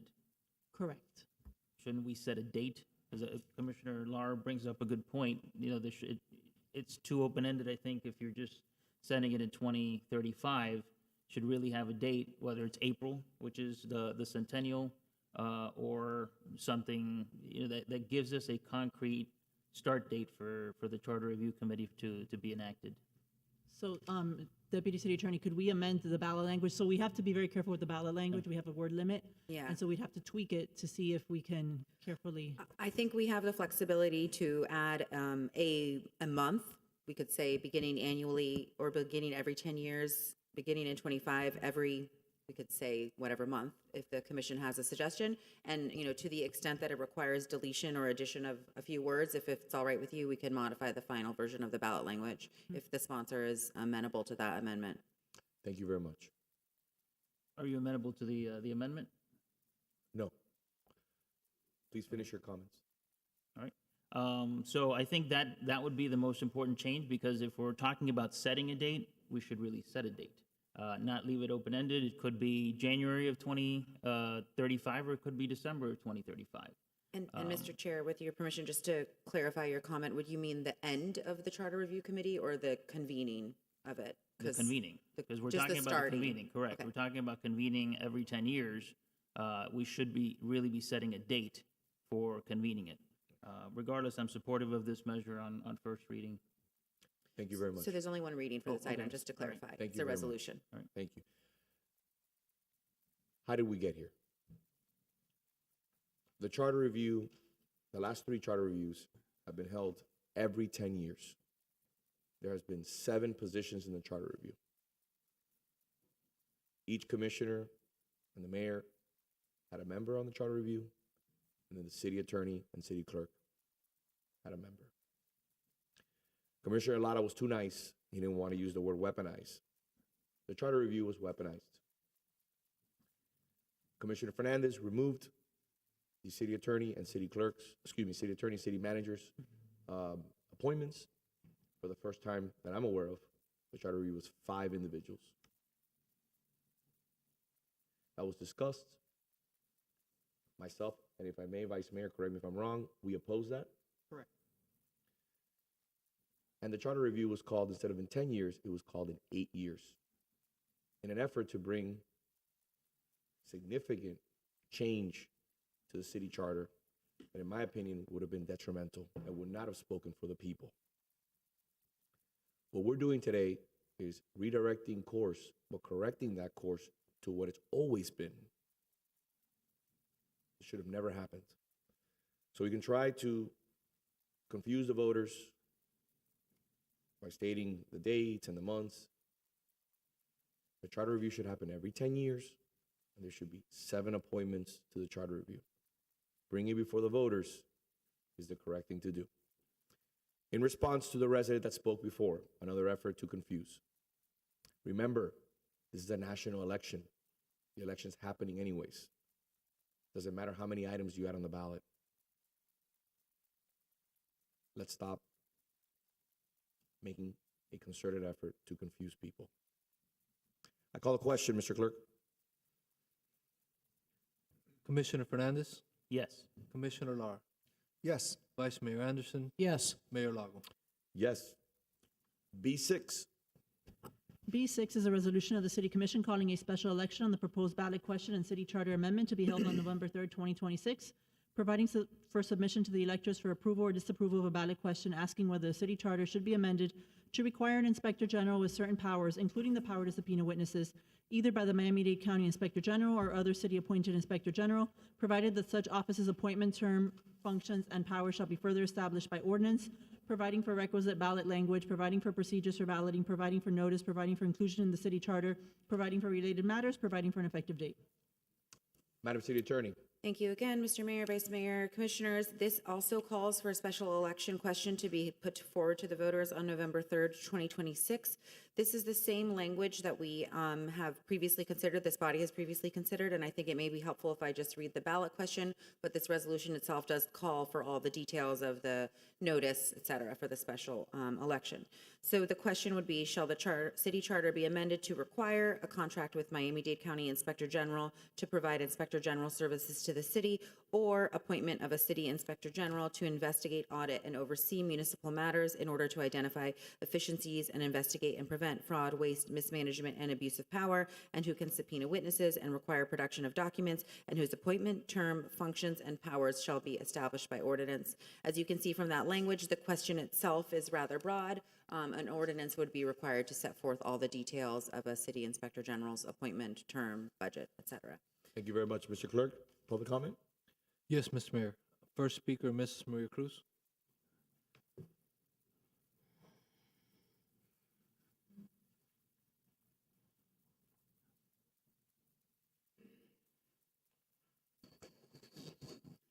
Mrs. Maria Cruz, 1447 Miller Road. Actually, I have a question because we keep talking about special elections on November 3rd, 2026, because that's the general election, I would assume, for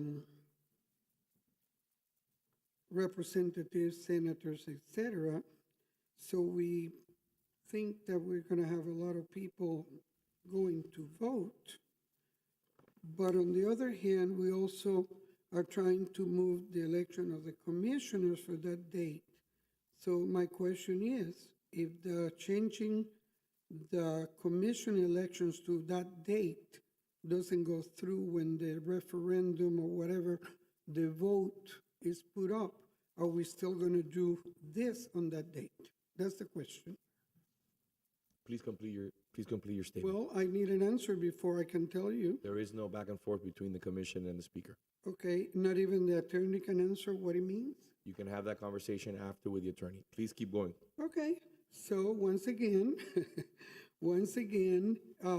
let's try to confuse the voters. Let's keep talking about 101%, and let's try to make sure that all the PACs can put out misinformation so you can get it through. Thank you. Mr. Clerk. Jackson Holmes.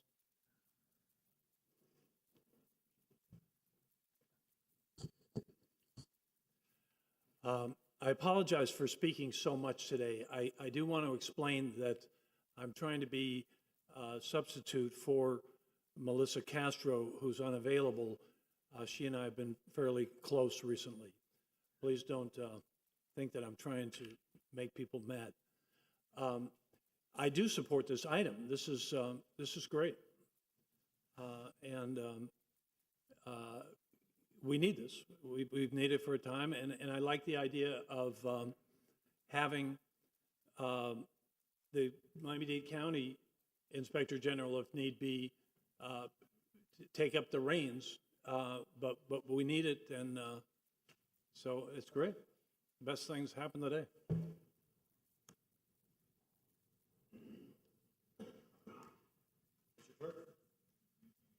That's it, Mr. Mayor. I entertain a motion. I'll move it, and I did pass out to you possible language for your consideration. Let me get a second, and we'll go I'll through it. second. All right. Madam Vice Mayor, the floor is yours. Okay, apologize for, I was counting words earlier on my proposed language, and so I'm sorry, my brain was in Inspector General mode because we are limited to 75 words exactly on a ballot language. And this is 70 words. I tried to fit 3 options into the prior language so that if we wanted to utilize and bring down costs by using a private entity as opposed to having a permanent position within the city, you know, that the voters could choose that, or we would have the flexibility for doing that. I couldn't fit it in 75 words. So here's another possibility. Essentially what it does, you have the same powers for the Inspector General, and it allows a contract with Miami-Dade County or a private entity to provide Inspector General services as needed, so that we're not having a constant budgetary draw for this item. We can discuss more in the future. My thoughts on, you know, how we engage an Inspector General, because we have processes like this even in the Florida bar, you know, where a complaint is just not somebody's rumor. It's a sworn affidavit under oath with penalties of perjury, things of that nature, because we don't want to be forced to chase things that are non-existent. So that's the nature of the language. I'd like to hear you all's comments. I'm sorry I didn't, you know, have this a little earlier for you, but that's the best we could do. I think if you're talking about the language that you just passed out to your colleagues, Yes. I think it'd be helpful if you could read it into the record so that the public knows what your proposed revision is. Happy to do that. Shall the city charter be amended to authorize a contract with Miami-Dade County or a private entity to provide Inspector General services as needed to the city to investigate, audit, and oversee municipal matters, to identify efficiencies, and investigate and prevent fraud, waste, mismanagement, and abuse of power, and who can subpoena witnesses and require production of documents, and whose appointment, term, functions, and powers shall be established by ordinance. The material changes in this are the city attorney added the word authorize in the first line. After the words Miami-Dade County, I added or private entity to provide Inspector General services as needed, and I deleted the language dealing with having a permanent office within the city of Coral Gables to address the cost concerns. Commissioner Lara? Right, so thank you very much, Mr. Mayor, for bringing this item, and Vice Mayor, as amended. And I'd like my comments to be focused on your amendment as well. I think it's important for the residents, you know, to understand, if I can be given just a moment, Mr. Mayor, of context, right? You know, I believe this discussion regarding the Inspector General all comes from a baseless, theatrical, bombastic comment made during a commission meeting by former Commissioner Kirk Menendez, when he said, and I'll try and quote by memory, that the City of Coral Gables Commission is adrift in a cesspool of corruption, and that he, Mr. Menendez, was going to lead his beloved city out of the muck into safe harbor. When I heard that statement made, I couldn't believe my ears, because there was no context for why it was made, no identification of a particular item or instance of corruption, let alone that the city is adrift in a cesspool of corruption. And it put both this commission, the city, and if I may say, the mayor, unfairly in a negative light. And as the vice mayor will know very well, it's a decidedly unfair place to be to try and prove a negative. So this put us into, the commission into a difficult place, because then, to me, that seemed at best, it was a political grandstanding. At worst, it appeared to me to be a prepared political statement read to provide some sort of basis for the hiring immediately afterwards of a city manager that had never undergone a formal interview with this body, had no identifiable prior experience in public works administration, indeed had been retired for almost a decade, and whose prior background was in law enforcement. Hence, my concern that the statement was made for political expedient purposes, which does not have a place on this vaunted body. So now we are 2 years on, and this question arises of whether it should be put to the referendum process. And I'm very pleased, Vice Mayor, that your amendment reads the way that it does. Because what it does is it provides the city with the mechanism, if this is passed, right, to immediately, and of course it depends on the ordinance language, make use of an inspector general, whether with the city of Miami or a private entity, to be able to quickly address any such serious allegations that are well supported, not mere allegation or innuendo, but something that would be substantiated by way of affidavit, for example. This is important not only to actually root out and address any actual corruption, but also to maintain transparency and maintain the public trust in the commission to have this power available to us. In any event, I believe it's also a very good way of maintaining a handle on the cost that otherwise would have been associated if, for example, a permanent office of Inspector General were to be pursued for a city of our size. I think, in my view, and I've only been on the job for a week, we have a superior legal team, police team, finance team, third-party auditors, human resources team, and I have never heard before the need for an inspector general or a scenario where one would be needed before former Commissioner Menendez's statement was made, nor have I heard of any pursuit by him or any other commission member of there being anything behind that statement in the ensuing year or so, including the campaign that he ran, where, among other things, he said that the city has never been in better shape. So with that long-winded, but I think it's important for the citizens, the residents of Coral Gables to understand a bit of the history, I'm quite supportive of the agenda item as amended. Commissioner Fernandez. I agree. I think the amendment makes it a lot cleaner. The original language is a little more difficult to understand, I think, for residents. I agree with Commissioner Lara. I think this also, the number one concern that I've heard over the last couple of years about an office of Inspector General is the associated cost that would bring the city if one was created internally. I think your amended language does address that point so that it is not an issue going forward. That's why I'm supportive of this measure. Thank you. How did we get here? Why are we here today? I have to admit that the Vice Mayor and Commissioner Lara's comments are dead on. Beautiful, eloquent, and to the point. But I'm going to give you some background. And I always welcome people coming to their senses. But I want to give you some background. Legistar, file number 247740. 247740. Commissioner Fernandez is well aware of that because that was when the Vice Mayor and myself presented an office of the Inspector General, whether it be an actual office or we have an outside consultant. The only 2 votes in favor was myself and the Vice Mayor. Commissioner Fernandez, Commissioner Castro, and then Commissioner Menendez voted against.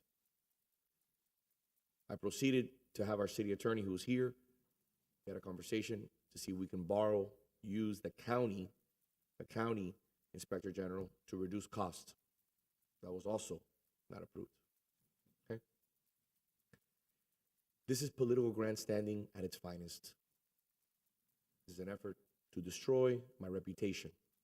I knocked on doors, and people accused me of corruption as a result of this. No matter how much I explained Commissioner Fernandez's efforts to stop the Inspector General by the vote, certain people did not believe it. As a professional, as a person with a lot of employees that depend on me,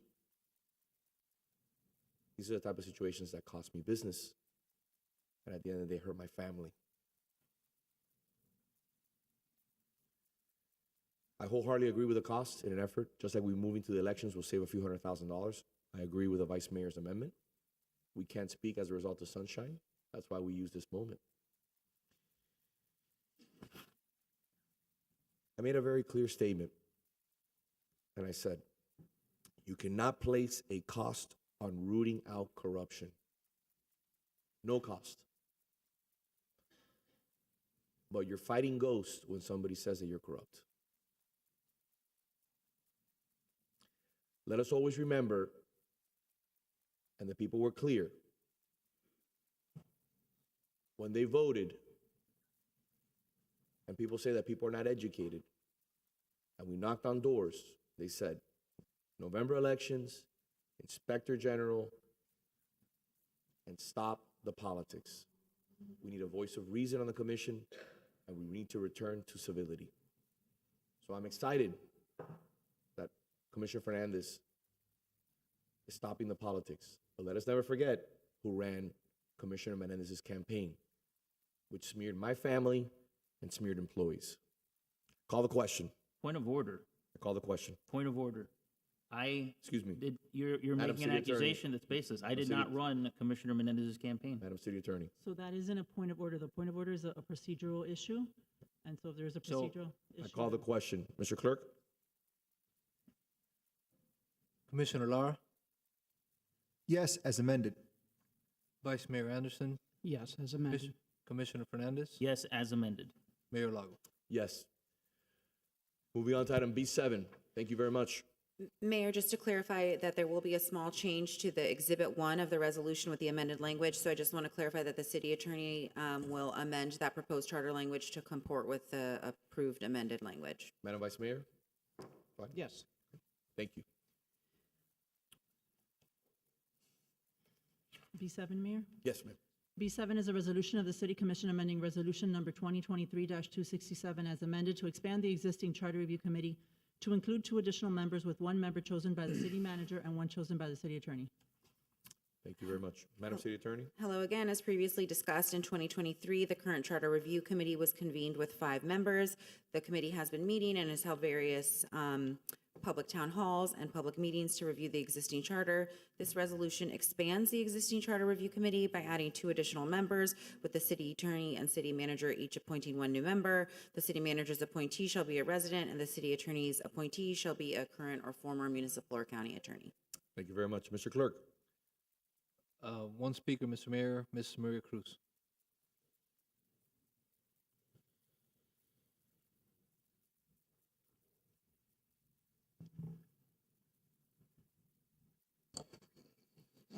Mrs. Maria Cruz, 1447 Miller Road.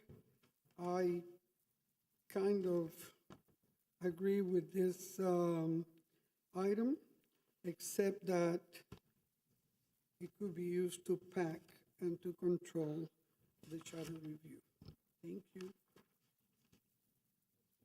Mr. Clerk? Jackson Holmes.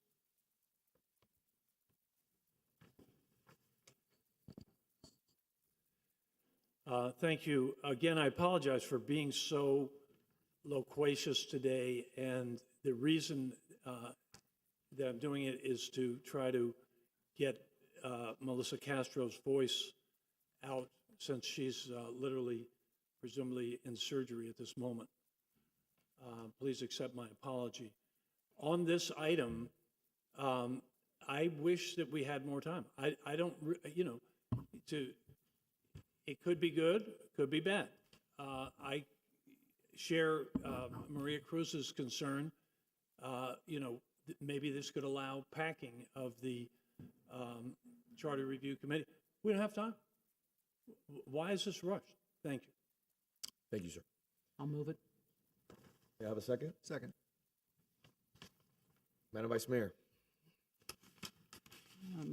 I'm fully supportive. This should have never happened to where we had to bring this item to the voters here, but now I'd like to make sure that we have this going forward, not only for the voters, but have this solidified in our charter going forward. Thank you. Commissioner Lara. I'm fully supportive for the reasons stated by the Vice Mayor, and I believe that this actually will serve ultimately to depoliticize, to the extent there was any of such things with respect to the Charter Review Committee, by having two non-elected officials selecting a representative. So supportive. Commissioner Fernandez. I am not supportive of this measure. As I stated in the past, I believe that the Charter Review Committee should be appointed by representatives of the residents. The city attorney and city manager, all due respect to both,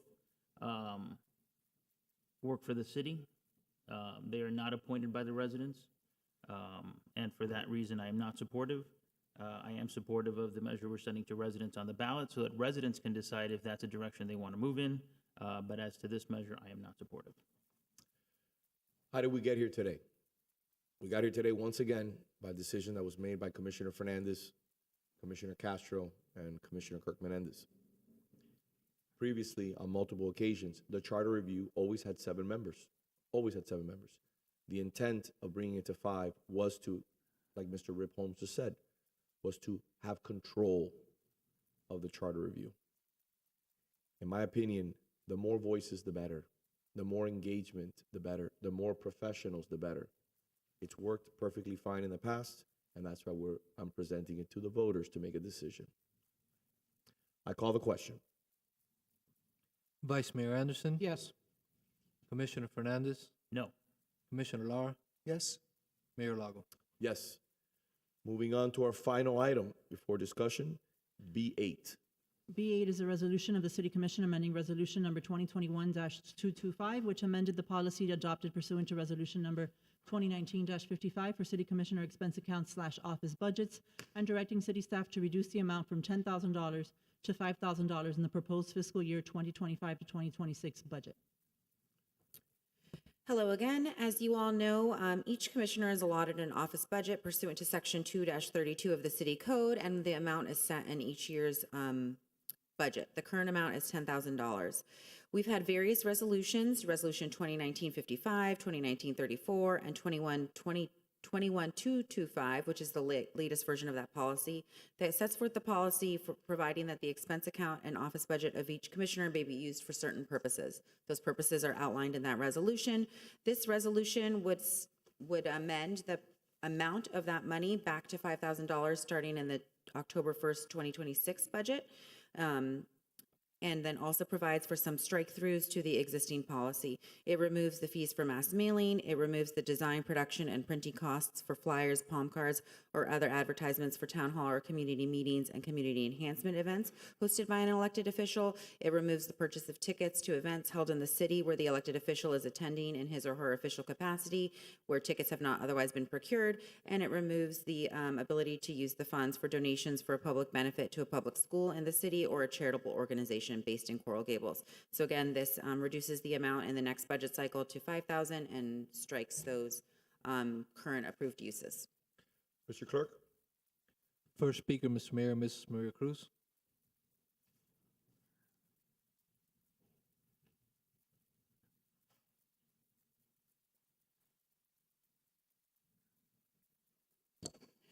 Mrs. Maria Cruz, 1447 Miller Road. Once again, this is just another, we're talking about grandstanding, another grandstanding move Because whatever the commissioners do not have in their expense account and they want to do for the city, all they would have to do is ask the city manager for their support like it's been done before. And hopefully the commissioners will not talk among themselves and try to put their money together to be able to do things that shouldn't be done. So this is just another attempt to look good, to be good, to have the people think that, boy, oh boy, now we have a king in our midst. Thank you. Mr. Clerk. Jackson Holmes.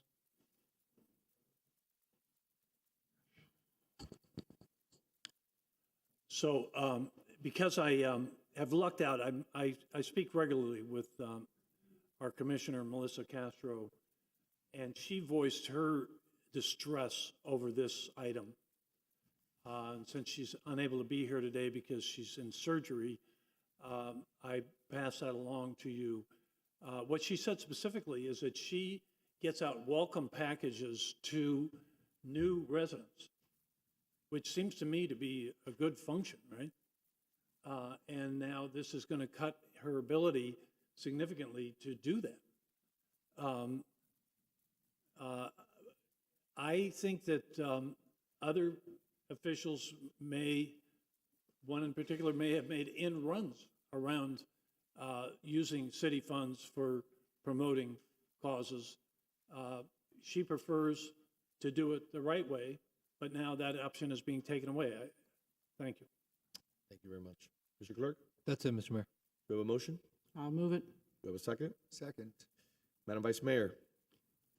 Mayor, I thank you for bringing this item. I think this is, we are stewards of taxpayer dollars, that we have to spend the dollars wisely on what the residents want. Welcome packages for new residents in a paper format is something that, may have been relevant 10, 20 years ago. But with the amount of information we have available at easy access on our city website and electronic newsletters and so forth, we can save a lot of trees, and we can avoid creating a lot of paper waste in our community when all we need to do is redirect new owners who all go to a closing, that attorney that can provide them the information that's available on the city website in a more efficient manner. And again, it goes back to our stewardship, knocking thousands of doors. The loss of welcome packages or the existence of welcome packages is not something that the taxpayers were concerned about, but they are concerned about our management of the budget. And this is one key thing where we can put the dollars back into the budget to do the things that the residents are asking for the most. Thank you. Commissioner Alana, excuse me. Yes, a couple of things. Again, I echo the Vice Mayor's sentiments and her bases for supporting this item agenda. And we should take stock of what we're doing here today, right? As stewards of the taxpayers' money. One of the things that I campaigned on as well, on the thousands of homes that I knocked on and the residents that I spoke with, right? So whether it's undoing the pay increases, the car allowances, travel spend that occurred 2 years ago, bringing some order to the manner and means by which we utilize the taxpayers' money is exactly why we are sitting here, among other reasons, because we are the representatives of the residents. And I believe that it is incorrect to say that this is some sort of attempted censorship or any of the commissioners' ability to get information out, because on any worthwhile and supported bases, you could ask for funds to be allocated in the budget or going directly to the city manager. But there's one more thing that I think bears mentioning, right? I heard too many times today, and most recently on the public commentary for this particular item, that there's a king sitting here in the dais. There is no king sitting here in the dais. There's no queen sitting here in the dais. There's no dictator sitting here on the dais. We are a collegial body, We are a respected body. We serve at the pleasure of the residents. We are entrusted with their sacred trust. I ran and have been, in fact, implored by the residents to do this if elected. That is why I received support. That is why my colleagues were overwhelmingly elected, re-elected to position in a record-setting election, because people don't come out in droves like this because they want more of the same. They wanted real change for the positive. I held my tongue, but I gotta say, I reject those comments. They are false, and they would lead us back into a course that we are deciding today to correct. Commissioner Fernandez. I understand the concerns brought up by the members of the public, but personally, I have not exhausted the funds that have been in these accounts. I've returned it to the city and to the taxpayers every year. So I'm supportive of this measure if that is a direction we would like to take. I think accountability is important when it comes to these things, and I think it's a path forward. Okay. How did we get here? And I'm happy to see that Commissioner Fernandez is coming on board. This item was placed by 3 members of the commission in the budget, just like the salary increases, just like the car allowances. It was neither myself or the vice mayor. We do not need a welcome package to residents. We already provide a welcome package. It's been done before. What that is, it's a campaign ad at taxpayer expense. We can do better. The raising of it from 5,000 to 10,000, we're going back to the original amount. And I'm adding what I have always done and requiring my colleagues to do the same. Every year, at the end of the year, I produce a memo and detail every expense, and whatever's left over, I send it back to the budget. But that memo gets produced and gets uploaded to the internet, to our website, so that people can see, what did the mayor spend his $5,000 or $3,500 or $4,000 or $2,000, and where did the rest of the money go? I've been doing that for probably, 6, 7, 8 years. Can't remember how long. And that will be now, as per this legislation, a requirement. That is transparency. That is being a fiduciary on behalf of residents. The idea that you're sending a welcome package. Why do you need a welcome package? The vice mayor said it very clearly. I mean, seriously, how much mail do we get that we just toss out? How many catalogs, how many magazines, how much, advertisement that we don't even want anymore? Send it in an email. It's an environmentally friendly vehicle, and it saves the residents money on postage. This is the will of the voters. This is what they've told me. I had multiple people show me this package at their front door that they received. New residents. Why am I receiving this? So that is why I put this forward. It's simple, it's transparent, and it continues our effort. But please do not be fooled. Just like the raises, this was also put in the budget that the vice mayor and myself voted against.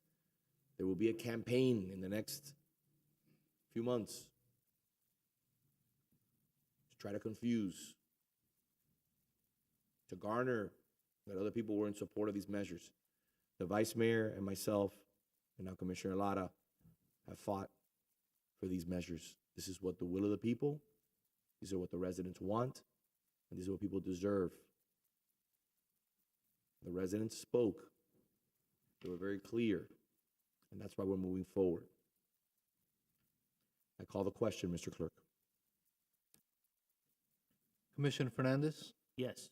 Commissioner Lara, Yes. Vice Mayor Anderson, Yes. Mayor Lago. Yes. Moving on to C1, the last item on the agenda. Madam City Attorney. Yes, Mr. Mayor. So we have a pocket item related to the city manager. Copies have been provided to each of you, and the city clerk has extra copies as well. I will read the item into the record. It's a resolution of the City Commission accepting the resignation of the city manager, providing for transition and approving a cooperation, resignation, and severance agreement.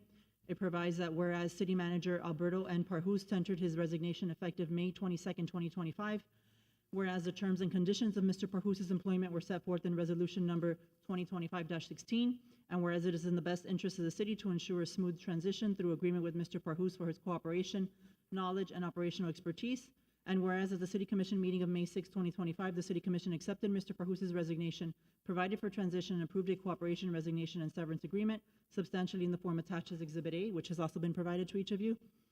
And now therefore be it resolved by the City Commission that the City Commission accepts the resignation of City Manager Alberto N. Parhus effective May 22nd, 2025, approves the cooperation, resignation, and severance agreement in substantially the form attached as Exhibit A, with such modifications as may be approved by the City Attorney consistent with the Commission's intent. That the Deputy City Manager Joe L. Gomez shall serve as Acting City Manager effective May 7, 2025. That the City Attorney is authorized to interpret and implement this resolution and the cooperation, resignation, and severance agreement that will ensure an orderly transition. Thank you very much, Madam City Attorney. Mr. Manager, the floor is yours. Thank you, Mr. Mayor. Distinguished member of this commission, Vice Mayor, Mayor. I just tendered my resignation. You have a copy of it. And I would like to have a minute to read some statements on the record. Serving this community, the City Beautiful, has been among the greatest experience of my professional life. Over the past 3 years, and especially during my 3 months tenure as a city manager, I have had the privilege to work alongside a team of talented, dedicated professionals who embody the highest standard of public service. During this time, I am proud of the progress we made together to improve the quality of life for our residents and make our government service efficient. We advanced operational transparency, implemented modern project management systems, and introduced performance indicators and evidence-based evaluation tools to support better decision-making. We enhanced financial and budget reports to make them clear and more accessible, and launched the City Asset Review Program to ensure the responsibility stewardship of city-owned property. I am proud of the significant investment made in community assets and services. These include improvement to the Coral Gables Golf and Country Club, the ongoing restoration of the Venetian Pool, enhanced code enforcement efforts, the installation of temporary speed tables to increase safety, and several projects to elevate the city's safety, aesthetic, and public spaces.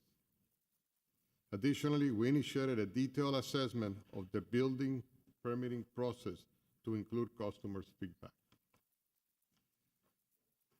This decision was not made lightly. I am confident the city is well positioned for continued success thanks to its leadership and the commitment of its workforce. I live with immense gratitude for the opportunity to serve this remarkable city and the trust you place in me. Thank you for allowing me to contribute to the legacy and future of Coral Gables. Thank you. Mr. Manager, it's been an honor to serve with you. We've worked on many projects. I want to thank you for always being incredibly responsive. And most importantly, being a gentleman. You leave here with your head held high, having served this community, and we're grateful for your hard work and your integrity. Thank you, sir. Thank you. Madam Vice Mayor? I will echo the mayor's comments, and thank you for your service. I know someone needs to move this. I will move it, and Godspeed. I'll second. Thank you. And although I haven't had the pleasure of working with you very long, I do have the distinct honor of knowing that your reputation as a resident, as serving as assistant city manager, as the city manager, and all of your work all this time has preceded you, and that I echo the mayor's sentiments that you are appreciated for what you've done, and you leave here with your head held very high with the gratitude of the residents. Thank you. Mr. City Manager, you have served this city with distinction for several years now. First as Assistant City Manager, then Deputy City Manager, Interim City Manager, and City Manager. You have elevated our budget process to a new position where we now can understand better what has been spent in the past in certain areas and what is being spent now. We get our quarterly reports that are, as you said, more understandable for the average resident to go through them. The data that you have been providing us on a weekly basis on all different aspects of public works, police, fire, letting us know exactly what our city is currently doing, what we are working on, and what is being addressed of residents' needs, have elevated your position. I seconded this item reluctantly, and I support your decision today, as I have supported you every step of the way. As you know, you've always been my first choice as a city manager. You and I share a bond that goes back many years. You worked with my father many years ago, and I often heard about you and the work that you did, not just in Coral Gables, but Miami-Dade County, City of Miami. The moment you were appointed city manager, I had former city managers of other municipalities and folks you worked with in the county call and say what a great choice you were to lead our city. So I appreciate what you have done for us, and don't be a stranger. Thank you, Commissioner. Mr. Clerk?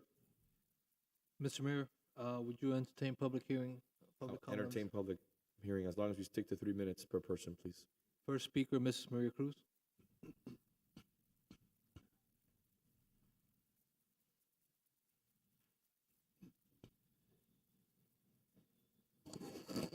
Mrs. Maria Cruz, 1447 Miller Road.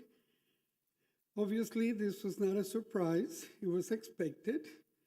And I find it, again, very hypocritical. We campaign on the fact that there were 3 managers in 1 year. Now this will make it 4 managers in 1 year. So I guess it's not what was good for the goose is not good for the gander. You know, whoever is on top can do whatever he wants. And once again, the king is in. Let's see how long he stays in. Mr. Clerk? Jackson Holmes.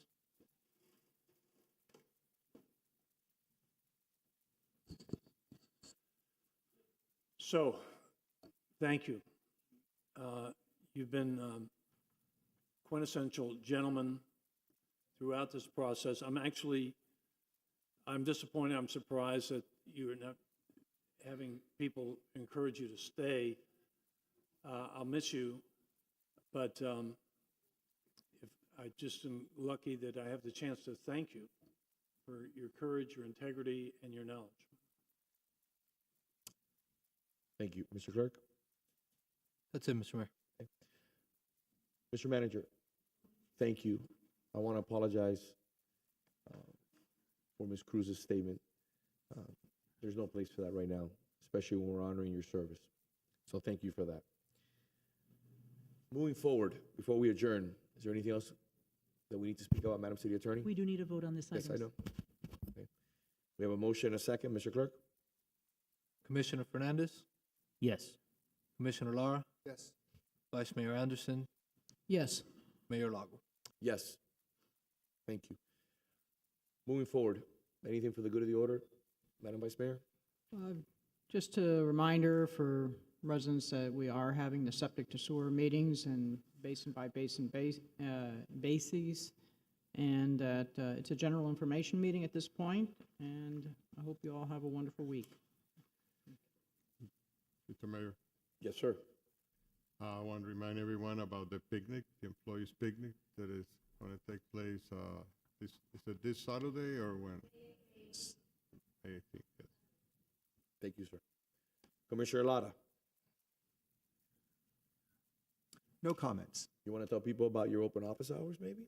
I don't mean to talk for you, but I think it's an opportunity for people to get to know you. Well, I Gotta throw it out there. thought I maybe spoke a bit more than I thought I would in this first day. But yes, I'll say that I do hold office hours from 8:30 to 11:30 every Monday morning here in City Hall on the second floor by appointment. So please get a hold of my office, let everybody know you would like to come by, have a cup of coffee, and talk a little bit about city business or whatever you'd like. Commissioner Fernandez. There's nothing wrong with speaking more than you thought you were because your opinion is valued, so we appreciate that.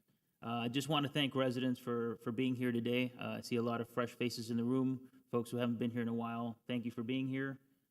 We all feel the support that you give our community and our commission. To my colleagues, I look forward to continuing to serve with all of you in the coming months, and have a great day. Mr. Mayor? Yes, sir. If I can, just add a little codicil there at the back of my comments. I just want to say, from the bottom of my heart, it has been an extraordinary journey from when I appeared before this body in February of 2024 to announce that I was running to finding myself now sitting here on the dais. It is with eternal thanks and gratitude to the residents who have supported me and to my fellow colleagues on the commission. I pledge to you that I will do my very best to always put forth with great energy and strength the will and the end game of having tranquility, transparency, civility, respect, and above all else, collegiality reign and rule over this dais as we do the work of the people. Thank you. So before we adjourn, 3 points. Number one, I welcome Commissioner Lara once again. It's a breath of fresh air. I welcome our Vice Mayor back. Thank you for running again. The city made a very clear statement in your election. Thank you for running. Number two, this is the way meetings will run from now on. It is 11:15. We're finishing a meeting. We tackled many important issues that the Vice Mayor and I, along with Commissioner Lara, have been talking about for the last 2 years, and they've come to fruition, the will of the people. And number three, as you can attest, City Hall is safe. Every meeting moving forward will be held here at City Hall, as we had with 2 licensed structural engineers. City Hall has always been safe. The politics are over. The grandstanding has come to an end. The city belongs to the residents and to the business community, and we move forward. God bless you. God bless the city of Coral Gables, and God bless the United States of America. See you May 20th. Thank you.